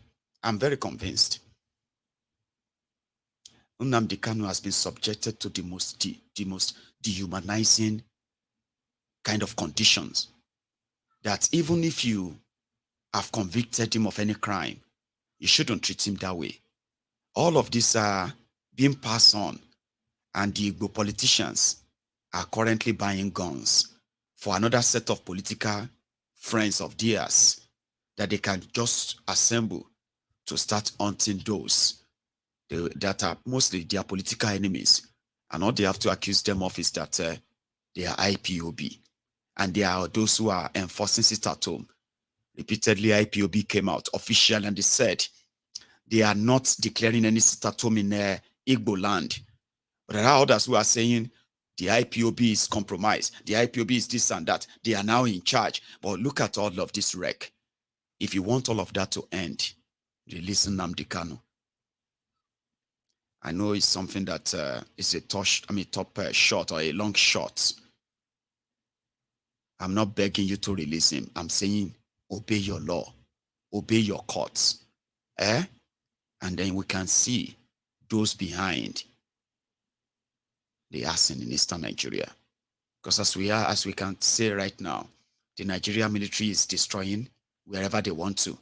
In Imo State, they are bombing, shooting, and massively arresting innocent people. All of these are going on under the radar. And of course, the Igbo politicians probably are playing either ignorance or trying to pretend that they are doing something, only to further aggravate and then worsen the situation. Save your energy. Olisa Metu and Pius Ayim, they said they met with Tifnumbu because of Nnamdi Kanu. I'll see that when that happens. My strong belief is this: self-determination is not a crime. Okay? Self-determination is a legitimate and universal right. It's just a way of saying we want this or we want that. Okay? And it is also part of a democracy as well. Criminalizing self-determination is not going to make it go away. It is just going to radicalize more. And I hope they won't make further mess of this situation in Eastern Nigeria. I'll leave it at that. I'm going to take calls because I know a lot of you will have one or two things to add, especially with all I have shared so far. It's up to you. I'm going to go make myself a cup of tea first. So when I get back, I will take calls and it's over to you. Don't go anywhere.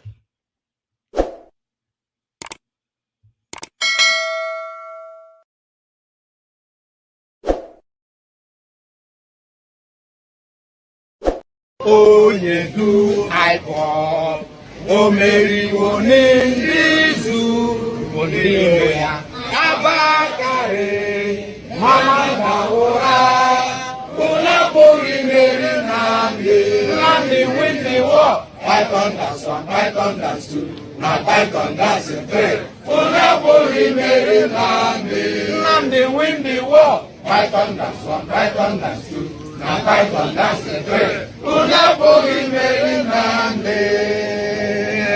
Nnamdi bụ onye du aịkọ, o meriwo n'izu, ndị iro ya abakarị, mama ndawụra, una pụghị imeri Nnamdi win the war. Python dance 1, Python dance 2. Na Python dance 3. Una pụghị imeri Nnamdi win the war. Python dance 1, Python dance 2.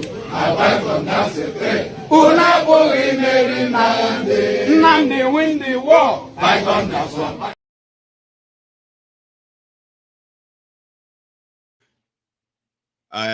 Listen. Hello? Hey, my caller, just a moment, okay? Just one moment before we continue. Listen, guys, all right? I have people who normally, okay, are on this MaiyegunsDiary Politico. And they are on MaiyegunsDiary Politico because they heard about Maiyegun. And they heard about this man who seems to be, blunt and then straightforward with his analysis and all that. And over time, whenever you, or let me say, whenever I mentioned what I just discussed so far, it's not the first time when you will tell me to not meddle in this, your Biafra.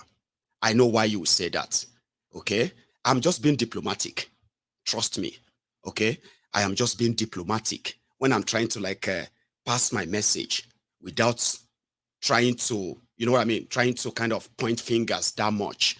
Nobody is stupid, okay? And on MaiyegunsDiary Politico, you will actually be talking to a wrong person when you say to Maiyegun, it should not dabble into Biafra. You decrease in it. Like, would it be today that it's going to be an abomination for Maiyegun to dabble into Biafra? Like, So we can see those of you who are actually destroying what this whole thing actually mean. And if it annoys the hell out of you that Maiyegun is dabbling into it, you know what to do. You can excuse yourself, so to say, seriously. And or you can pick up the phone and say it to my face. Maiyegun, shut up your mouth about sit at home. All of that, okay? And then maybe you can listen to my own response too. Don't be a keypad warrior, all right? Just make the phone call. Hello there. Hello, Maiyegun. How you doing, Baba? I'm doing great. Maiyegun, this is my first time calling. I am very surprised that I'm even getting through. I just like hit it and I went through the first time because is that your first try? Because yes, first try, first dial, first try. And I got through because I watch your program. I see people say, hey, I keep going and going. And I'm like, man, all these people are always saying the same thing. But, you know, I'm happy that I got through and, hey, you're doing an excellent job. Thanks, you know, I don't know how I stumbled onto your, to this right now, but I'm very happy that I did. And this is a religious thing that I do. I mean, I have you in my car. I have you at home. I have you everywhere, and you know I'm very happy that you know Thanks, you're putting this out and stuff on this. So I'm actually calling. My name is Jimmy. I'm actually calling from Houston, in the United States and stuff here. Hey, I'm looking at it like you know every time you talk, you make a lot of sense, man, because Nigeria just looks like it's a place that's just boiling, about to explode, and it's coming. It's coming very sooner than expected. Is what it is, sooner than expected and stuff on there.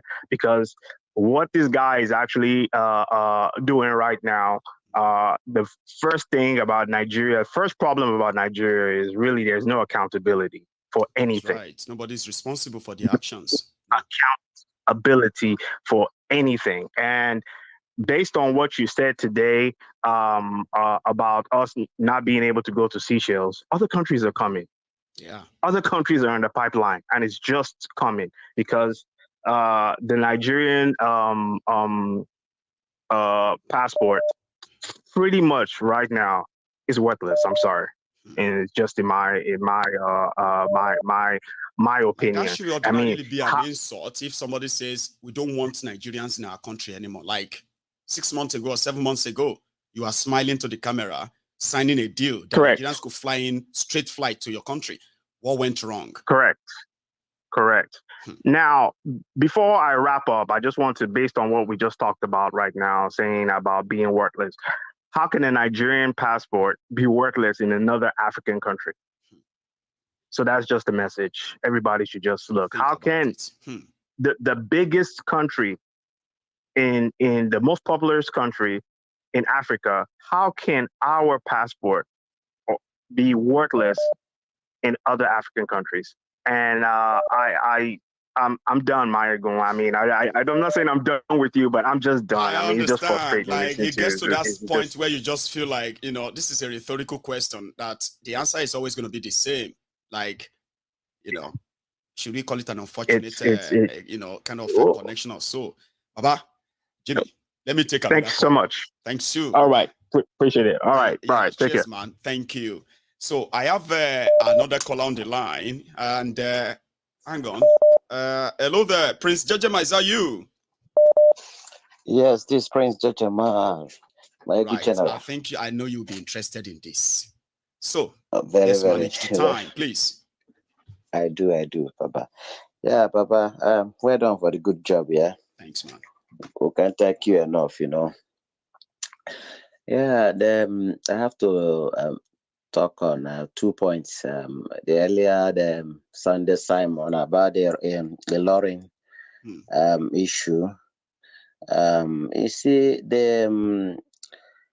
Nande kind used to talk much about that. Lauren used to shout and warn the Yorubas, about the Afonja connection of how Afonja was being political, doing politics with his people, and at the same time before that, the encroachment of the Fulanis and how they established their emirate there, and this is the same thing that he was doing in the southeast. He sensitized everybody, made us to know that even some of us are in Kogi State, some of us are in cut into Benue State. Before, I am an Igbo Biafra, but I don't know about all these histories. Because Nigeria buried the history. Doesn't want anybody to know about what is happening. So now they can enlighten everybody to know, and that's why every 95% of Biafra, so they've not 99, are aware of their geography, and that's why we are all standing up. If they are doubting anything, let them conduct referendum, okay? And see, let them not worry, let them not pity us. Just conduct a referendum. Those that want to be in Nigeria will be in Nigeria, and those that want to go will go. There's no big deal about that. So Yorubas they should stand up early enough, because this Muslim ticket, that's the reason why they are doing all this they are doing. Is a terrorist agenda. Terrorists don't have religion.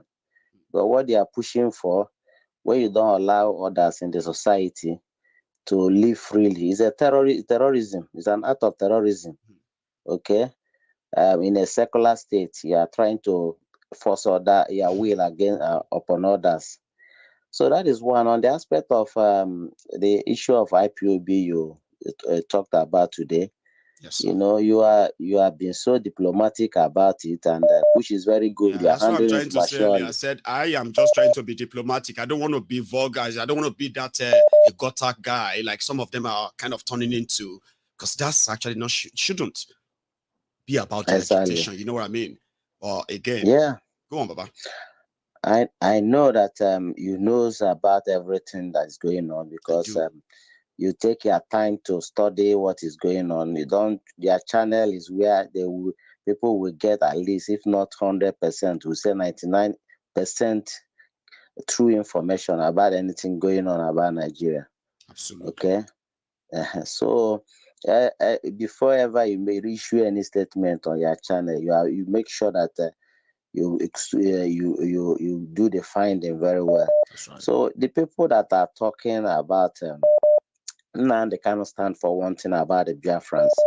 He stand for the unity of Biafran. He managed to unify the east, west, north, and south of Biafra, made us to understand that we are one. So you see, that is his footprint.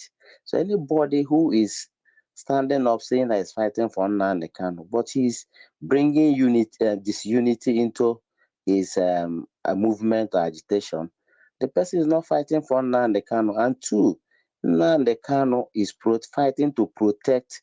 He take a great risk to go and establish ESN. It's for the protection of Biafran people. So anything that you are doing that will cause harm to Biafran people, is not for the interest of Biafran. It's not the interest of Nnamdi Kanu that you stand there. You are telling people that you are fighting for, because by their fruit, not by what you said, by their fruit is we shall know them. People who are doing the right thing. That is very, very, very, very clear. So today everything that we are doing. Now they kind of said in the court that, look, I want peace in the eastern Nigeria. I want the people everywhere to be calm. Okay, and you know that whenever this is sit at home that is not for the day of the kind of court is put in, he attracts all non-state, all different kind of group of armed destin to come in and take advantage and start to do one thing or the other, And thank God that always IPOB disassociate themselves from everything, so that the international community will continue to take note. We are a peaceful organization, and that's what we stand for until Biafra is being restored. So thank you very much, my good general, for your great job. Thank you very much. Yeah, remember. Let me take another one. I'm here. We are a peaceful organization, and that's what hello. So. Hello, Baba Maiyegun. Baba. Good evening. Is that Osagede?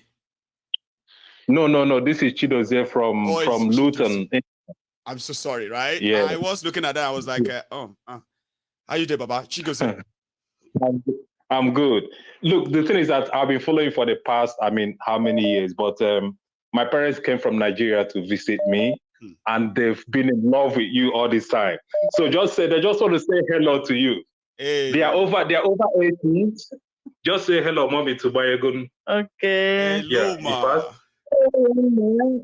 We love you. Oh, thank you. Keep it up. I will, ma. It's going to be well with you. Amen. Yes. And now my dad. Hey, you are doing very well. You are going to succeed. Amen. Yes. We are behind you. You are not alone. Thank you, sir. Yeah. Thank you very much. Yeah. Enjoy your stay, and then you're just gonna make me jealous. All right, Baba. Thank you, man. Thank you, bro. Thanks so much, Baba. And is that what you I just live want to in do? Germany. I came to England to visit them. So I'm taking back my message to Germany. Thank you so much, Baba. God bless you, Baba. Enjoy your stay, okay? You have a good one, okay? Thanks a lot. Wow, that's kind of, all of you still get your papa and your mama. You don't know what God do you. I wish. I love that. Thank you so much, sir and ma, for that. So I have another caller on the line. Hi, Maiyegun. Good evening. Yeah, how are you? I'm very well. Thanks. Okay. How are you? Yeah, I'm very well. Okay, I'm just going to touch a bit on the call you made earlier in the day. Mohammed said he's from Emirates. I just laughed when he made that statement. When you do not know your history, how do you know where you're going? That's a tough one. How can a Yoruba man, okay, the name is bearing Belgore, has he researched on that name, how he came about that name?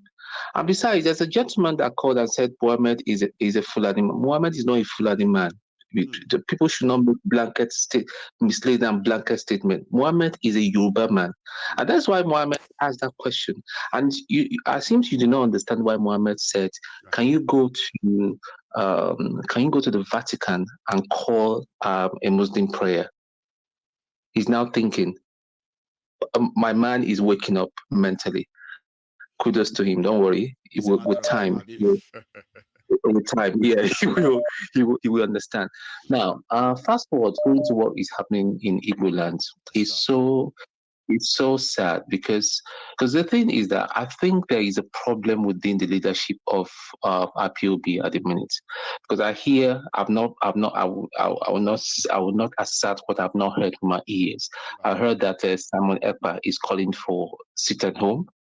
He was the one that called for the one with sit at home, whereas Mazi Nnamdi Kanu is saying the opposite. So what's going on? And when you have that sort of situation, then you have miscreants, like all sort of miscreants, and we know one of them, one of the major players now. We know him to be, he has marked himself. They told from, I call him the toad from the Greek, that it is slave, an Igbo slave that does not know his beginning. Yeah, that's always a problem. So going forward, I personally, for one, because we keep saying referendum, Nigeria is not going to conduct a referendum. A country that cannot conduct a free and fair election, how can they conduct a referendum? That's a big question. And they have, and somebody said the other day, I've forgotten his name, is a northerner. He said that referendum is not entrenched in our constitution. which means you guys can say all you want. Listen, at the end of the day, I think a coup d'etat is just inevitable. It's coming to a place that a coup d'etat is inevitable. Talking about soldiers being paid poorly, I know about it. I've been involved with the military and all that. Even the generals, you'll be shocked at how much they pay them. And that's why you find the generals, people like Jagaban, they will bribe them, and or any other. It becomes very big money for them. You know, they are poor. These people are poorly paid. They are not professional. Yeah, they're poorly paid. So there's a prayer that somebody used to pray. He says, "Please, Lord, bless me so that I will not put my hands in sin." You know, God should bless him so that he will not. Yeah, not yeah. So look at an average policeman here. I mean, he's okay. Do you want to bribe a policeman in the UK? You can't. You can't even there. The man is well okay. I know that. Not to say that we do not have a rogue policeman sometimes, of course. But when you want to go rogue and all that, you go for the big thing, you know. So the issue of IPOB or Yoruba Nation, my brother, is going to take.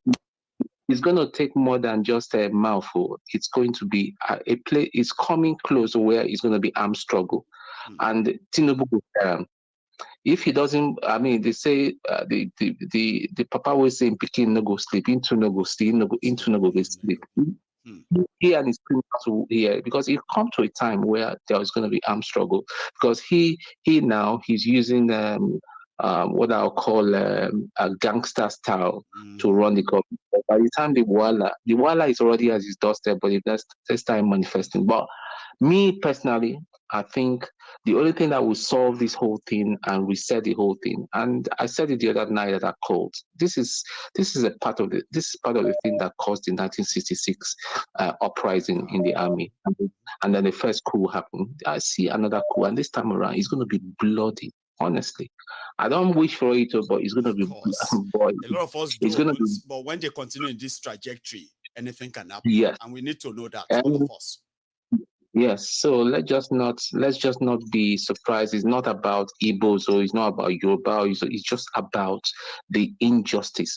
How can you be calling for? I mean, senators calling for house ways allowance to where a lot of children are naked. They can't even feed. They don't even know where their breakfast, if there is going to be anything like breakfast.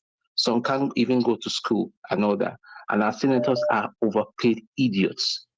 Most of them, look at the other one that you played the video the other day that even can't speak English very well. What's that guy's name again? He has a name and his name is quite funny as well. But yeah, I remember him. Yeah. Anyway, so let me take another call, right? Thanks so much. Well, we keep looking, and we enjoy the ride. Anyway, at least, all right. What we believe is that when things continue like this, like you also said, right, it will get to a stage that something is going to happen. We may not be 100% certain, but we believe if they continue like this, right, it's just a matter of time, Baba. You know? Exactly. Okay. Thanks a lot. Okay. Okay. Thanks a lot. Bye. So I'll take another caller here. Hello there. Can you hear me, by the way? Yes, I can hear you, Maiyegun. Good evening. Amazing. How are you, sir? I'm fine. Long time listener, first time caller. Oh, did you say your first time caller as well? Yeah, long time listener, first time caller. Amazing. Oh, where's my shekere? How are you doing, sir? Fine. My name is Chidi, and I'm calling from the UK here. You see, yeah.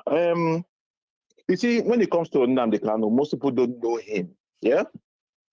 I attended an IPOB meeting in London in Peckham, 2013. Bless you. Yeah. I'm from Abia State, and he's from Abia State too. Yes. Yeah. So during the course of the meeting, I asked me a question. I said, "You are from Abia State. I'm from Abia State, and we have a useless governor. Why don't we start with our governor and set an example, so that people will take IPOB serious, and other governors will say that these people are holding us to ransom, are holding us to account for the money they receive." Federal government is not starving you of state allocation. No. You are having all the money you need. Right. Why are you not developing? So when we hold the Abia State government to account, they will now spread all over. Even if it means burning their houses or all their investments. Nnamdi stood up and told me and said, listen, Chidi, I don't want violence. We are never going to get involved in violence. I said, but that is the only language you'll understand. He said, no. He said, by the time I break our people's coconut head with the truth, that they will now start understanding what I'm talking. He said, you don't need violence. All you need to do is to say the truth and let them see it and don't leave any other lie. I said, okay, no problem. But when this thing will start, you can't handle it. He said, don't worry. When we'll get there, but the most important thing is to sanitize our people. At least, yeah, let the people understand why he wants to do what he wants to do. Once he wins them on his side, the job is half easy. When I said, okay, no problem. Whatever you need, however it is. So when people don't understand certain things about IPOB, I laugh at them. Yeah, you see, in IPOB, every member contributes money. Even non-members contribute money. That's right. A politician came here and brought 10,000 pounds. Now they asked him to take back his money. In fact, the person that brought the money, now they expelled him from IPOB. He said, it is the 10 pound, 5 pound that you members bring is the most important. And he said that whatever will happen in Biafra land, that whatever will happen in Nigeria, that no Biafran in Nigeria will contribute a penny to whatever will happen in Biafra, that every expenses that will be made will be contributed from every Biafran in diaspora. And he started visiting different countries, mobilizing people, different countries. If he says he wants to go to Australia today, somebody in Australia that he doesn't know will buy him a ticket. That's right. When he gets to Australia, they will take him shopping, buy him clothes. That is how he moves. But people don't understand it. When they say, oh, that he's being bribed, I keep laughing. If you don't know the working of IPOB, you don't understand anything at all. That's why when people say certain things, I don't even bother myself to argue. Because what you don't know is bigger than you. All you need to do is to seek the information, and you will be informed. But if you try to be, talking rubbish, a cloud chaser, I just ignore you. Enjoy it. Up to the money they contribute here in IPOB worldwide, there is a section of it that goes to treating people in Biafra that the police are holding. They've shot them. Some are in the hospital. Some are in prisons. Lawyers are going from prison to prison, releasing them. I am a witness to that one. No. Lawyers going to prison. No. I'm aware of that one. Except if you don't know, where is all this money coming from? Where? From the money being contributed from 10 pound monthly dues, or 20 pound monthly dues, or 20 euro monthly dues from IPOBs in diaspora. That's right. That's where the money is coming from. No one penny from any useless politician or any government official has come into IPOB expenses. That I can hit my chest and say. So when people say certain things, I laugh. When they wanted to set up ESN, trust me, Baba, even most IPOB members don't know what's going on. Nobody knew how he pulled that off. Personally, I was going to ask him if all this did happen. He said, a lot of you know 3 things. Some know 2 things. Some know 1 thing. But the 4th one is only for him alone, and he will never say it out. And people will just laugh. And he means it. There are things he would do. He won't tell anybody. You just see something going on. He said, okay, and he knows who to talk to, and things are done. You understand? So when people say what they say, trust me, there are people that are not IPOB members. They contribute money because he told them the truth in their face, and he said, watch this happen. If it doesn't happen, then call me a liar and never believe me again. And you know the funny thing? Both the government and everybody, they never made him a liar. They even made him a hero. Just always prove him right. I know. Because they prove him right. And tell me, why wouldn't they be panicking? How many years ago he said Tinubu will make Buhari president and Buhari will hand over to Tinubu? He said it. He did. But people, that's the problem. People don't know how he gets information. They don't know how he gets information, and that information is point blank accurate. Chidi. So that's what panics them in the presidency with the governors and everything. If Nnamdi Kanu comes, if they release him tomorrow, if they by Providence they release him, court has said, but they know if they release him tomorrow, do you know what he's going to do? He's quietly going to go back to his house, arrange himself, calm down, not listen to any rubbish. Then he will not start asking questions. He's not going to talk to anybody. He's not going to start listening to anything because he said, and what am I asking for? Good life for my people. Is there anything wrong in that? I'm asking for good life for everybody. Some time ago, people saw him in Nigerian house campaigning for Nigeria, one Nigeria. But they've never asked him, what made you snap and start talking about Biafra now? Nobody has asked him that question. And they are not willing to. They are more interested in trying to shut him or possibly silence him and all that. Chidi. Before he was in Nigerian house, just protesting. My brother. So it's okay. Let me give other people. Thank you so much because you mentioned it, right? I'll use that as a single break before I take my next call. I love all you shared with us tonight. Okay, you should have a wonderful night. Okay, bye-bye. And you too, man. Thanks, enjoy your tea. Bye.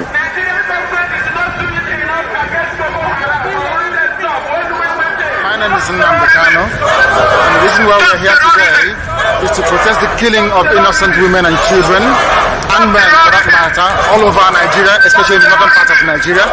We are not happy, we are not pleased with what is happening, and that is why we're here today.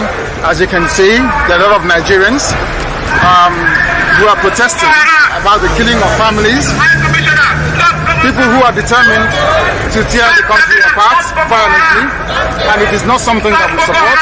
It is not something that we would like to see continue, and we are here today to send a clear message to the Nigerian government, through the High Commissioner, that what is happening in the country is unacceptable, and we cannot accept it. If that continues, it will lead to the violent disintegration of the country. There will be no more Nigeria for anyone to go to. There will be no Nigeria for anyone to refer to. In fact, what is happening in Somalia today will be like a tea party. So we cannot allow this nonsense to continue. Something has to be done, and the consequences of the actions of terrorism in Nigeria must be driven home to the people, so that even the terrorists themselves will be able to understand that there is no mileage in where they're going. The only thing they can accomplish is the breakup of Nigeria. If they think that they can cower people, if they think they can force people to be coerced into a religion which is not theirs, then they are clearly mistaken. We are asking for peace. We are asking for people to get together. We are asking for everybody who loves Nigeria, who is associated with that country, to please prevail upon terrorism in Nigeria so we can bring it to an end. That is why a multitude of Nigerians are gathered here today. Those of us in the UK are determined to work with the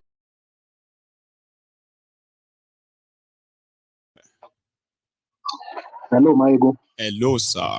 How are you? Yes, sir. I'm fine. I'm doing well. Thank you for picking my call and giving me the opportunity to talk. Thanks for calling too. Thank you. So my name is Charade. I'm calling from the Houston area in the US. Okay, from Houston area. How you doing, sir? Yeah, I'm fine. I think this is my second time calling. It is. Go on. Yeah. So I'll be fast because I know my time is pretty short and I'd like others to contribute. So briefly, I just want to address the second caller who called earlier today. He had a lot of things to say. I really don't recall everything he said verbatim, but there were some very concerning statements he made. Right. Of course, these are his own personal opinions, but I just felt the need to address it because I often encounter those same opinions or inclinations in certain people that I have the cause to interact with on a day-to-day basis. So there are a lot of people that belong to that school of thought, which is that he mentioned that I don't know where he got his own history from, that some Yorubas migrated from Kwara to Kogi and they committed suicide, they died. I heard that too, but it was confusing. It wasn't like a kind of clearer, statement that I couldn't take him up on it. I wanted to speak. Go on. Exactly. If he's referring to the Okun people of Kogi, they migrated from Ile-Ife. That's the little I know about history. I'm not claiming to be, a historian, but I know. You're right. We don't know where he got that his own history from. And even if, there were to be some Yoruba people that left Kwara, disgruntled and decided to determine their own fate, how is that wrong? You see, the sad part is this, Maiyegun. We often make just of, certain people, and we point to them, at various points in history and say, oh, they failed, so don't venture to go there. I know. That's a wrong mindset, a defeatist mentality. Mm-hmm. And I see that, at several junctures, it was talking about the Igbos, telling them to simply, what I was able to infer from all he was saying, which pissed me off. Saying they should just accept the status quo. That's where he was going to just accept the status quo. You ought not to be complaining. Just take it the way it is. I don't know if he's a newcomer to this channel. Do you remember when I was like, about you are making it look like, the Igbos are the ones who wants to, you're not addressing those who are telling them to leave and move. And it was like kind of brush it, but his opinion. And I respect that, by the way. You understand. So you think the sad part is you're telling people to accept the status quo. You don't want us to challenge the status quo. He offered no opinions whatsoever, no arguments, no alternative, real arguments whatsoever. If you're saying let's accept the status quo, okay, what are the points? None whatsoever. I listened to everything he had to say. And it was just wrong, on so many levels. We need to start challenging the status quo. That's right. We owe it to ourselves. Yoruba people, you can't keep it this way. No, it's not right. On the other side, as black people, as Africans. Mm-hmm. Because if you understand history, him coming from Kwara, you ought to understand the history of the Kwara people. It's there for all to see. And he sounds older. I'm in my 30s. He sounds older than I am. He probably, you understand, comes from, an era where at least they had access to history better than I did. That's right. He shouldn't be talking like that. It's quite sad. And I also learned that, he's not in the country. So he has some level of confidence wherever he is, and it's quite sad. And as for Mohammed, I don't fault, Mohammed is Mohammed, I fully understand where he's coming from. So all of you have agreed that Mohammed is Mohammed, Abi? No. So every time you hear Mohammed, what's mostly your expectations when you are watching? Like sitting down there and you're like, oh my God, Mohammed is on the phone. Do you feel like, I want to hear what he's going to do tonight or something like that? Or what? No, I think with Mohammed, personally, I've gone from firstly wanting to punch him in the face to just simply ignoring him and accepting him for who he is. Oh, yeah. Because I've realized that punching is simply not going to get them to where you want them to be, which is essentially to meet you halfway, you understand, or exactly to accept your own point of view. Now, lastly, I would want to address Mesoma, the lady, the UME. Yeah, that young lady of UTME forgery and all that. Mm-hmm. Now, I don't want to touch too much on the result itself. Right. And there's a reason why. I'd like to go around the circumstances surrounding that event itself. Okay. Now, we know, Maiyegun, at least you know, and I know. I wrote UME 4 times. I got into the university on the third. Twice, yeah. Mm-hmm. Baba. Exactly. Now, I know the pressures that I was surrounded by, and people around me that went to the same school were surrounded by. It was almost like, Maiyegun, if you did not get into the university, you would never amount to anything. Now, guess what, Maiyegun? I eventually went to that university, graduated. However, the job I later got wasn't that of an actual university graduate, but that of, I would say, technology. You spent 4 years for, right? No? And it did pay me a lot of money. So it was then I realized, and I later got to know that, look, it is just in that part of the world where we believe that, there's so much importance attached to a university degree. It's more about what you can offer and what you do. And so I laugh because recently on Ireland, it was said that the guy who formed that LP, the popular jingle. Oh, I just forgot his name. Some people were pointing to him, I think he sells spare parts. And some people were pointing to him and making jokes of him on Ireland, saying that look at him in his workshop. And I was laughing. And I simply re-echoed what you say, that these are the same useless, cowardly idiots that celebrate surprise without actual business. Exactly. Now, you see, Maiyegun, my point is this, Maiyegun. In the US, as with several advanced countries in the world, you can point to people who do blue-collar type of work, and you can say, by actual fact, they can make a living almost equal, in some cases even more than people who have white-collar fixing gearbox. I saw his video. I saw that image, right?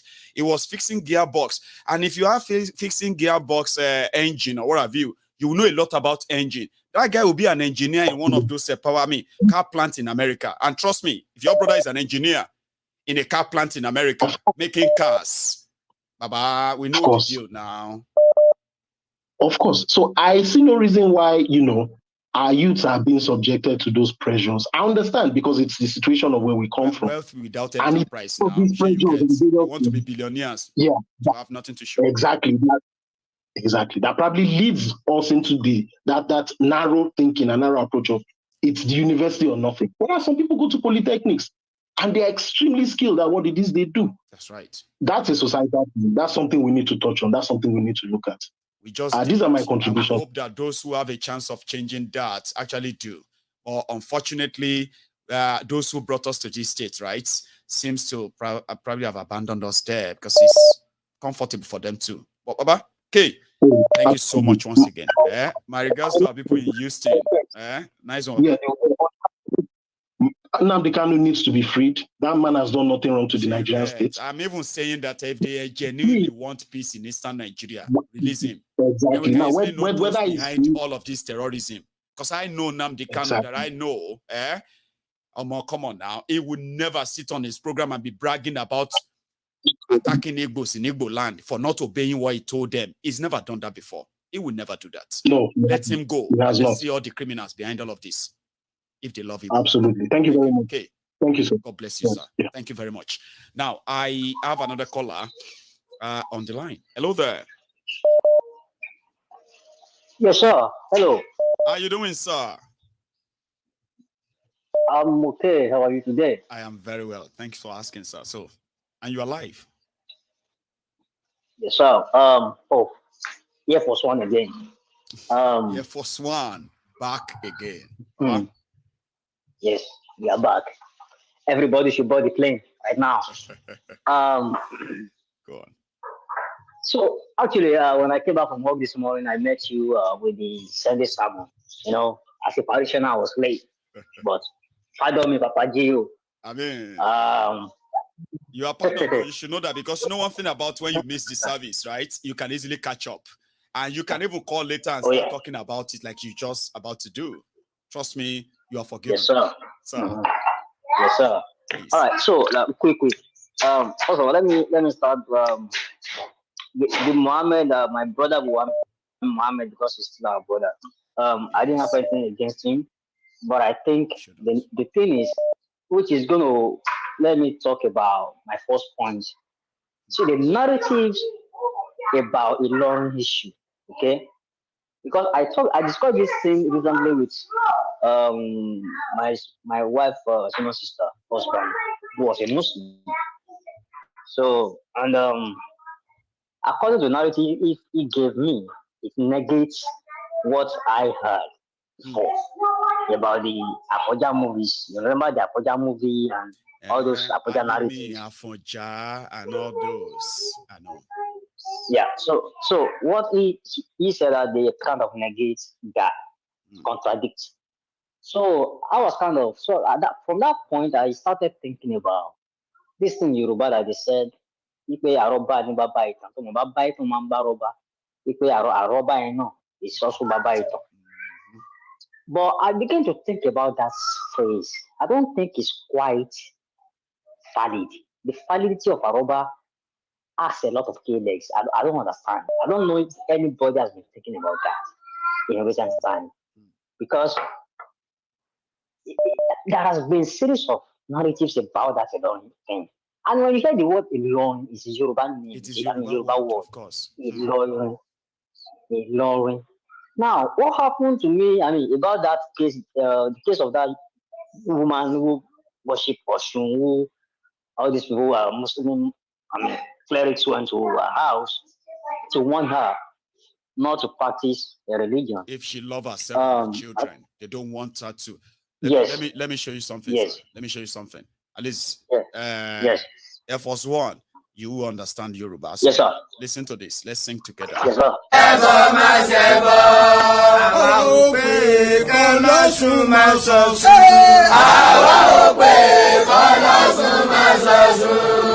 má gbèdè lọ́rin sóhun làwa ń wí. Ẹ má gbèdè lọ́rin sóhun làwa ń wí. Àwa ò pé kẹ́lẹ́bọ má ṣẹbọ. Àwa ò pé kọ́lọ́sùn má sọ̀sùn. Ẹ má gbèdè lọ́rin sóhun làwa ń wí. Ẹbọ má ṣẹbọ.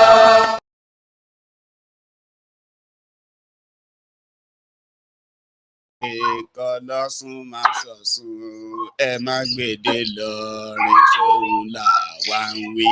You know wetin remain, Baba? Now that bed sheet remain. Yes, sir. That bed sheet now. Those are supposed to be Yoruba. They are speaking Yoruba. Yes, sir. But they are like, yes, sir. So, ẹ má gbèdé lọ́rin sóhun làwa ń wí. In Yoruba, Baba, reality. Yes, sir. So the point here is that when I saw the video earlier before you even brought this matter up this morning, I saw those people. These are elderly people. These are the people Yoruba Yoruba fathers who are supposed to be giving the right narratives to their kids. Okay, that this is the right thing to do. And these people, all these clerics that went there that day, when I saw that video, I was disappointed, I was dejected, angry, to the point that of recent I bought few lands in that alone. I had to be telling that brother of mine, who is husband to my wife, senior sister, that I hope I didn't make a mistake. Maybe I'm going to have to sell this land because of this thing I watched about this religion, fanatics or fanatism, whatever shit they call it. But the point here is that going back to Muhammad case, it is the narrative they fed him. And I don't know, maybe with all due respect to his parents, maybe they know the right narratives or not, or maybe they're also relaying the same thing they fed them. Muhammad said his dad usually correct him when he's unconsciously says Yoruba. It's like me saying, my name is Muhammad Begore. I'm a Yoruba, I'm a Nigerian, I'm a Yoruba. And your papa was like, stop saying that in public, like, you're not Yoruba. Okay. So that's why I asked him. Yeah, that's what I'm saying. How does that make him feel? And he said it's not good. And there are people in that his own shoes that feel same too. Yeah, because they do not want him to know. That's so, it's kind of tricky, like sketchy. Because if his father is telling him that they don't want him to know the truth. Maybe they know the truth, or they don't want him to know the truth. I don't know. It's either way, or personal, or perhaps they themselves, they don't even know the real truth. Now, my last point is this. What is the issue between Islam as a religion and the traditional worshiper in Nigeria? What is the issue? Why is it that Islam is always, on the neck, standing toe to toe with Ifa worshippers, traditional worshippers? Why is it? Why can't they just leave them alone? Leave Ifa worshippers alone, or Osun worshippers alone, go whatever worshippers alone, and do your Islamic religion now. Exactly. How many times have you seen any Christian? People, Air Force One, right? I was like, Christians will say, when the Christians want to convert and then they want to preach, they'll be like, stop going to Babalawo, Eye Shogun, Eye Gbebo, Ọlọ́run ọ̀nà iye, ọ̀nà yìí nìkan lọ́nà iye. Àwọn èṣù tẹ́ kó síta, kìíní kan, all these things you are worshiping, they are not going to lead you to heaven. Only one way. Then you will see the Muslims. And they will preaching the same. They will do the same thing. But you will never see Babalawo or Mama Lawo, Brother Lawo, Uncle Lawo, and the rest of these people. You will never see them come out and say, Emma Lo Churchy, Emma Kirumo. We are doing crusade. We've never seen that. So it bothers them to ask questions and say, hello, why do you have to push Yoruba tradition to the back and make it what you are making it? Like, why? And if you also remember, this is our indigenous religion that we had prior to this foreigner invaders. Okay? This is our indigenous religion prior to all these foreign invaders, including Christianity and Islam. Okay, I was born into Catholic. As a young man being born into any family, I was born into Catholic. I practiced Catholic until 24 years of age when I came to the United States. And when I got in here, I was still going there until I joined Pentecostal. And when I joined Pentecostal, now this is Yoruba thing, no, right? Yorubas will know that you have a choice to go and make and choose your own thing if you want, okay? Nobody's going to disown you for it. But when we are now having a Yoruba, when they say, you, now, come on, Baba, I'll take another one there. Yeah, first one. Okay, all right. Thank you. You and I can continue all tonight, right? But a lot of people will just be like, time is going, and it is my fault because I'm trying to converse, have a chat around it, okay? Meanwhile, I have another caller here. Osita, is that one you? Nemo. One name. One name the number. How you doing, Baba? You in short, let me not use the word, but you are fantastic. Thank you. You are elaborating. Osita. You are everything about you is groundbreaking. Thank you. Trust me. Thank you. You never cease to remind me anyway, so thank you. Yeah. One thing I wanted to say was the last time somebody called again, I was talking about me. I'm so sorry. I didn't insult him. The only thing I said that is most important is that in Nigeria, as we all are today, nobody should consider themselves as minority. We are Nigerians. That was the context of what I said. And I said again, concerning the president of Rwanda, that he has done well for Africa, not even for Rwanda. He has stood up against them. He was one of the persons that said, enough of taking money from this Western world, enough of taking foreign loans. That when you take their loans, you take their money, how do you expect them not to come to you, to bamboozle you to a corner, to do their bidding? That's right. In that country, we have they have a single tenure of 7 years. They wrote their constitution, they followed their constitution, and as of today, it's working for them. So that was the reason I said, do not follow these outsiders to label the man a dictator, because he doesn't even have anything that looks like dictatorship in him. Because when you go to that country, I've been there. I know what he did in that country. I am not saying that, I am reading. When you want to talk about their politics, they tell you, please don't talk about the politics. Don't divide us. It's actually that is the most important thing. To identify them by their tribe in Rwanda. I mean, so nobody.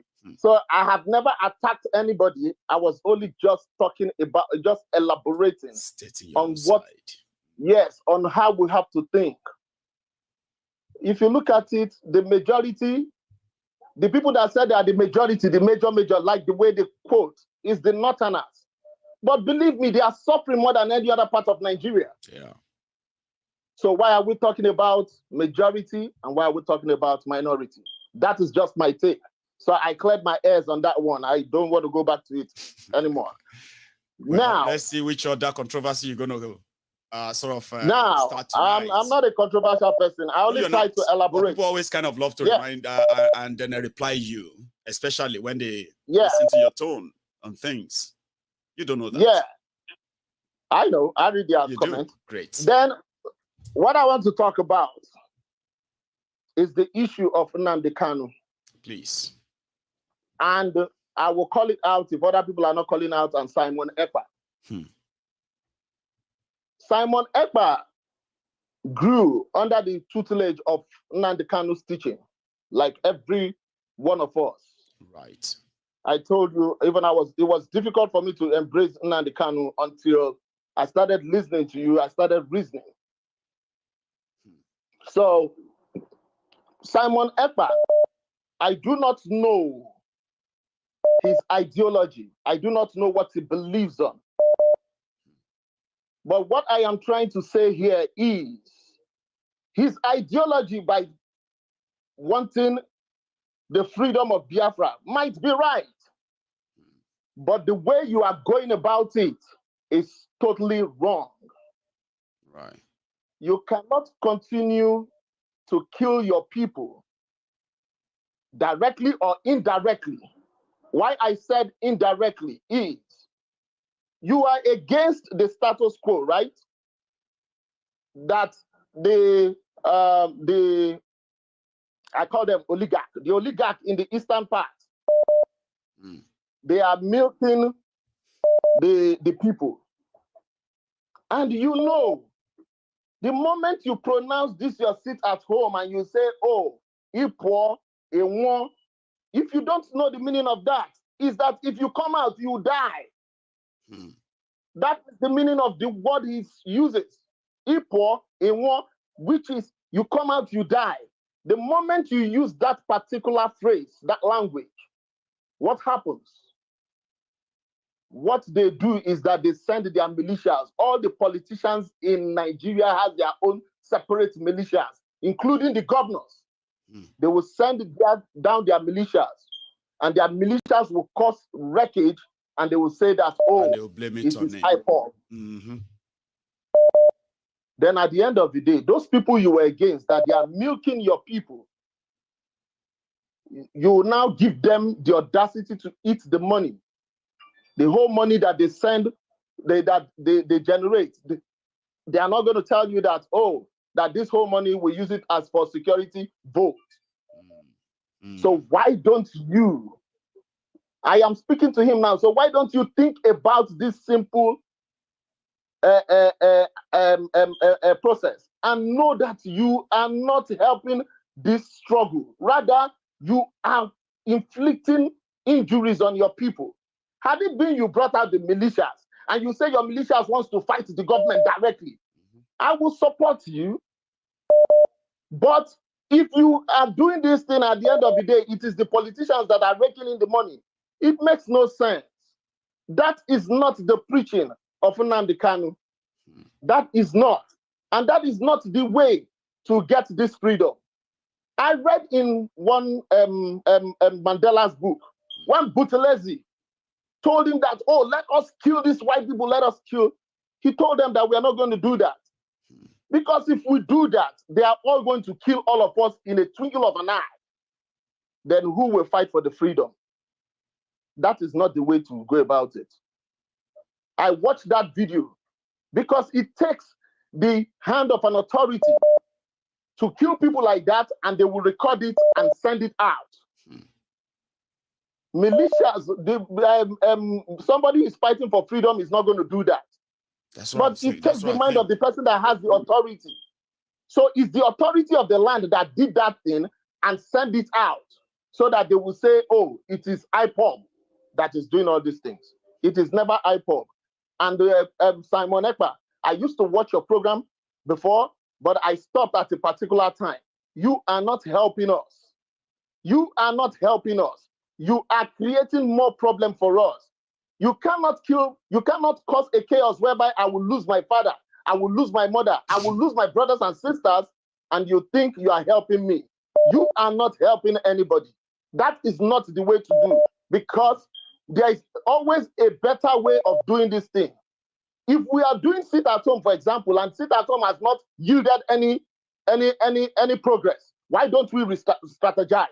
That's right. That is the meaning of life. That is the meaning. Don't think that you are always correct. Listen to other people. Then you can draw inspiration and draw ideas from other people's ideas. So don't think you are right. You might not be right all the time. Please, I am asking you, drop this nonsense that you are doing. Let us approach this thing, get this man out of their dungeon, and I believe that because this man, Nnamdi Kanu, has been prepared for such a time as this, we will handle it the way we know we are going to handle it better. Thank you very much, my brother. Osita, thank you very much. Let me take another one. My time is coming gradually to an end. Again, another caller on the line. Hello there. Hello, Mr. Maiyegun. Sir. Good evening. Thanks for having me. Well, thanks for calling in, please. Yes. So I just want to add my contribution. Simon Ekpa is not the problem. In fact, if you take away Simon Ekpa from the struggle, right, these men are ready to see Nnamdi Kanu die in prison. What he's asking for is simple. We are tired of the system. Yes. The Igbo race is not a mediocre race. We have greatness ahead of us.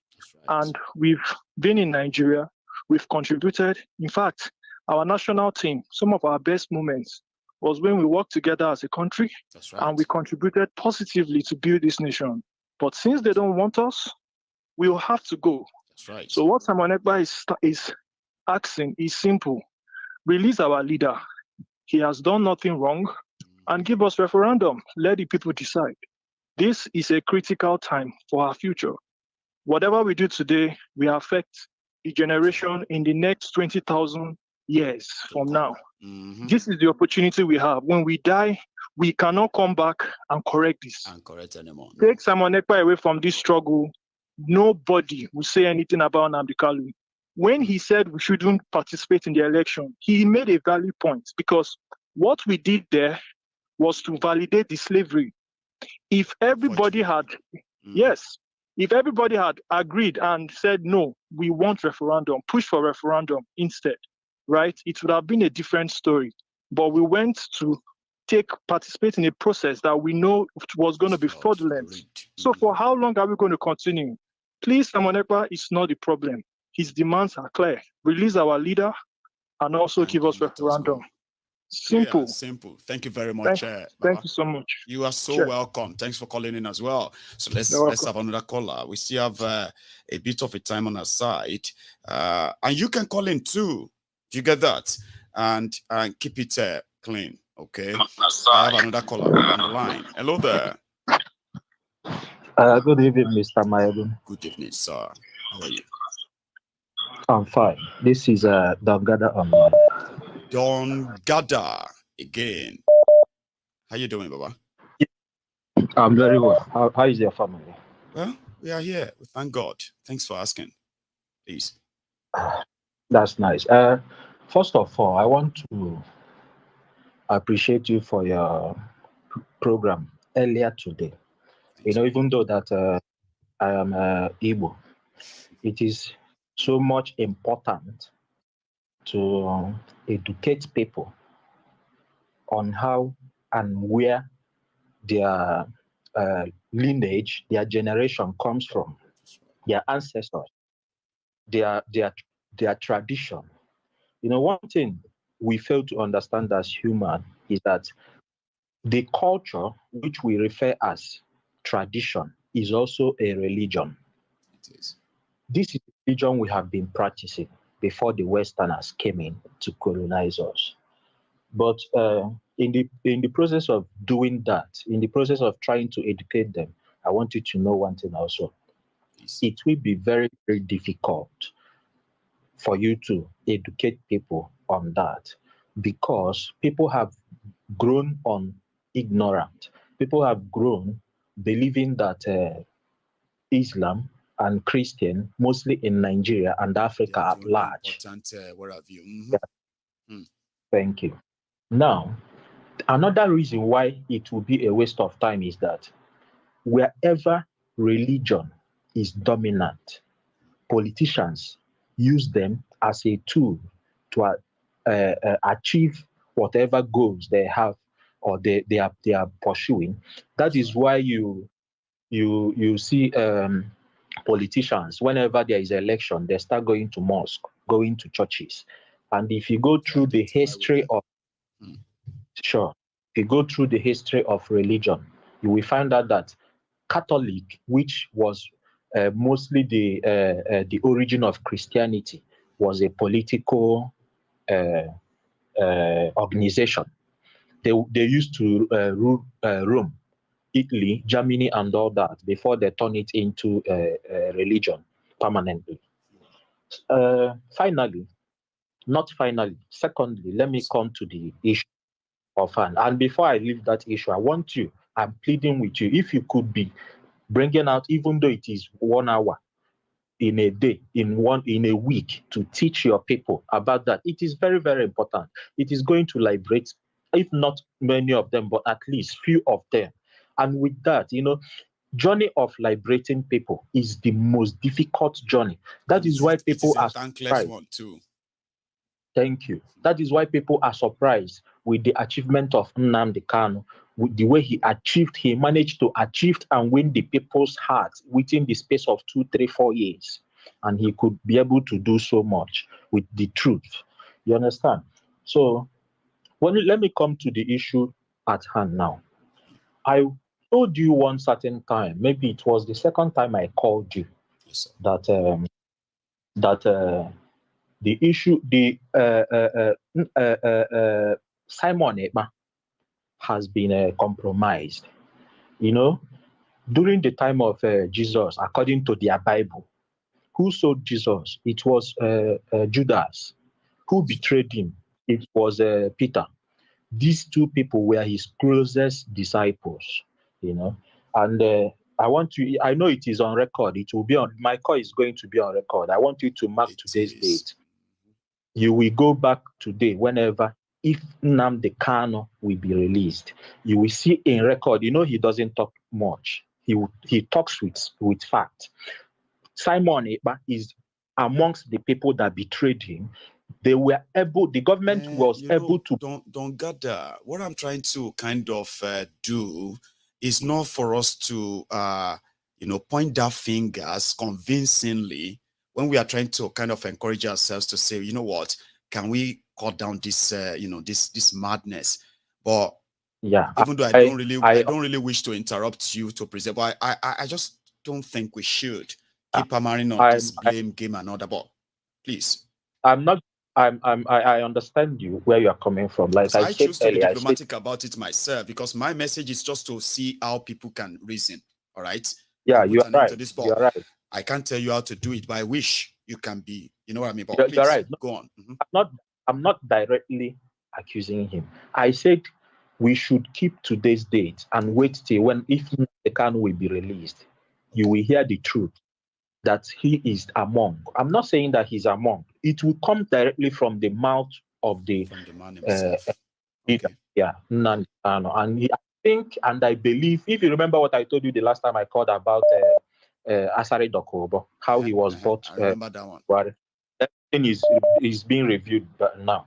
I want to tell you something. Before this issue of killing this and that in Igbo state, in Igbo land, have you ever imagined the number of guns that is circulating in that land? Have you ever asked how manage those guns, AK-47, AK-49, those guns are able to penetrate that city?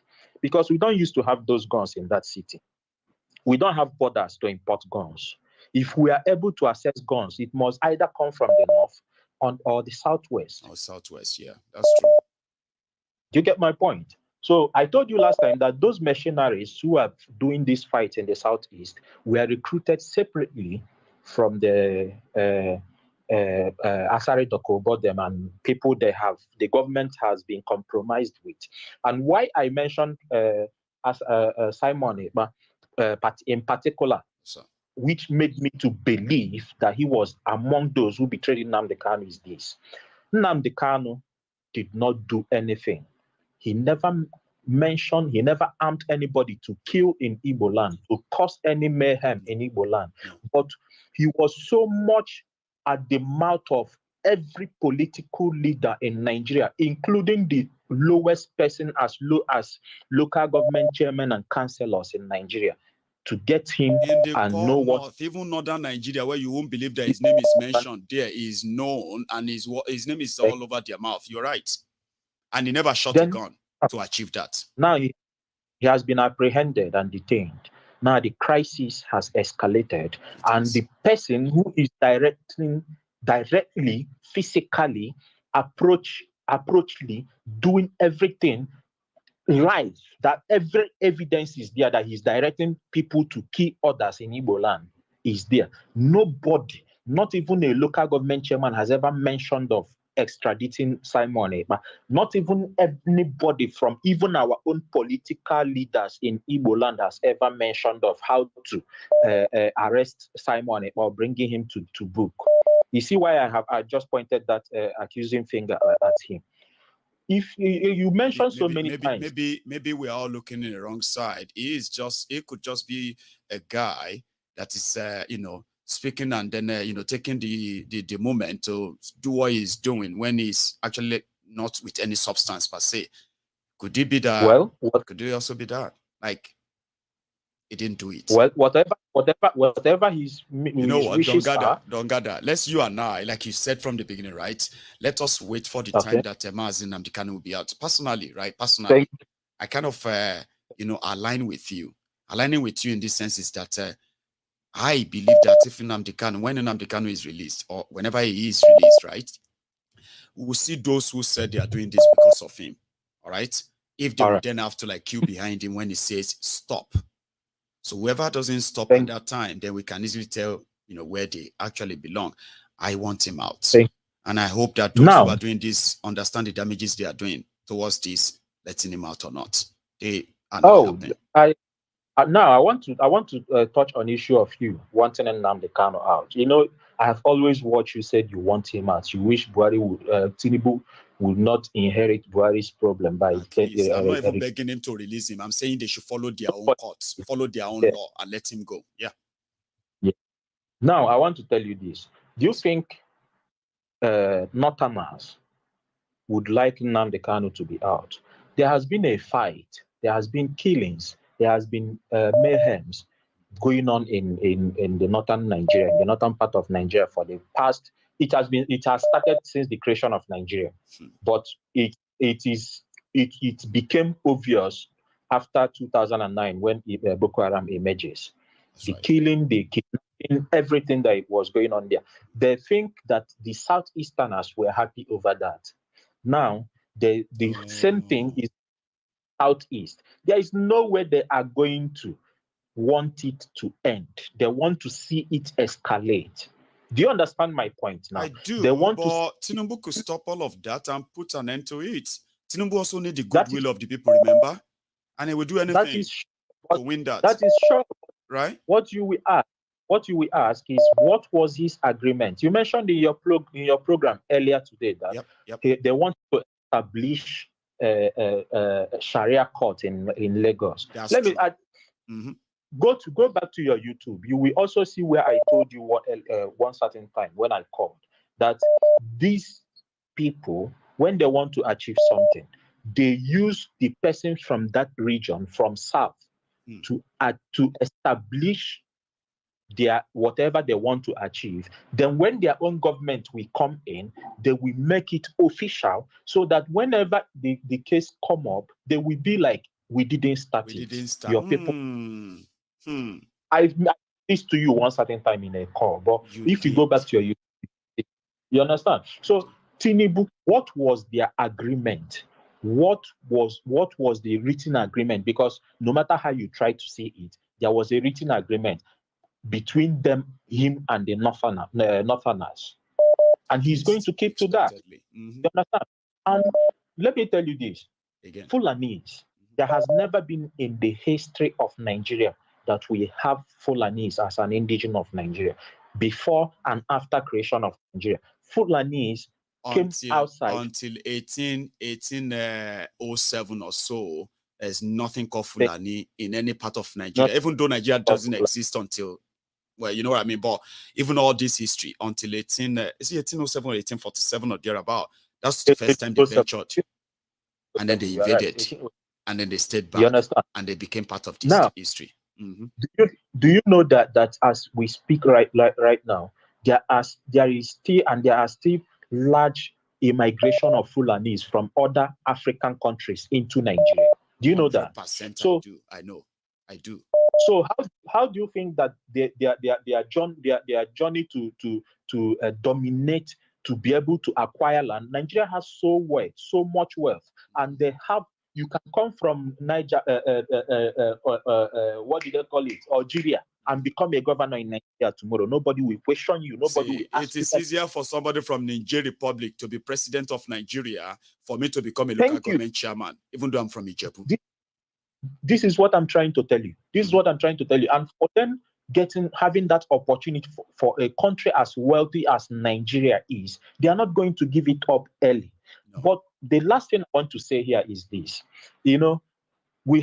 Nigeria has been radicalized to the extent that going back to fix things is not going to happen again. It can never happen. It either lead to war, coup d'etat, or separation. And these three things must come to pass. Nigeria has been radicalized. Check Southwest, check Southeast, check the North. Almost the same. There's no peace. But the last thing I want to say is this. Okay. I'll make it last. Go on. Yeah, this is the last thing. Those ignorant leaders, our governors from the Southeast, our senators, our councillors, maybe one of them or two of them will listen to this program and spread the news. They should know this and know it today. There is a saying in my place that says that wherever you lay your mat is where you are going to face to sleep. Do you understand that phrase? Why I say this is this. They have empowered so many Igbo youths with guns, and Igbos are not the people you empower with guns and turn back because they don't stop whatever they start until they finish it. There will be the governor of Enugu State that is establishing security they in are Enugu. giving all these young people guns, so they are calling them people who are going to help them stop a sit at home and all of them. Like, you are not helping. This is not how to go about it. But again, thank you. No, I haven't. I will complete now. I'm still on the point. Didn't you question about those who has been those securities established in the South Imo State and Anambra State? What was the achievement? There will be a time whereby they will not be able to, after ruling, they will not be able to stay in that city, Enugu, Anambra, and Imo State. And they should know this. This is the most important one. Igbos are everywhere. When it gets to that point, when anything happens to Nnamdi Kanu, their children will be haunted. Their family will be haunted. Whether they take them to US, to Canada, everywhere, there will be no peace for any of us. That is my contribution to bless you, Don Gada. I wish we ended it on a more friendlier note, but if I say this note, I mean, this spot where you ended it is another one that people will be like, Maiyegun, I'm angry. Don Gada, you should have a good night, okay? Thanks so much for being part of this again, all right? Stay safe, Baba. Now, this is where I'm going to draw the curtains, everyone. I know a lot of you are currently dialing the number. Oh my God, I'm going to call in. I need to say something. Listen, one thing about MaiyegunsDiary Politico is this. If you're unable to say anything by calling in today, as much as this is hotting up right now, yeah, trust me, you can always still speak on this same topic, even when we are not even talking about it anymore. You have the chance of expressing yourself. That's what we do. And thank you, all of you, every one of us, for tonight. I'm going to see you again. So until then, remember, you can still like this broadcast, share it, and I'll see you again. Good night.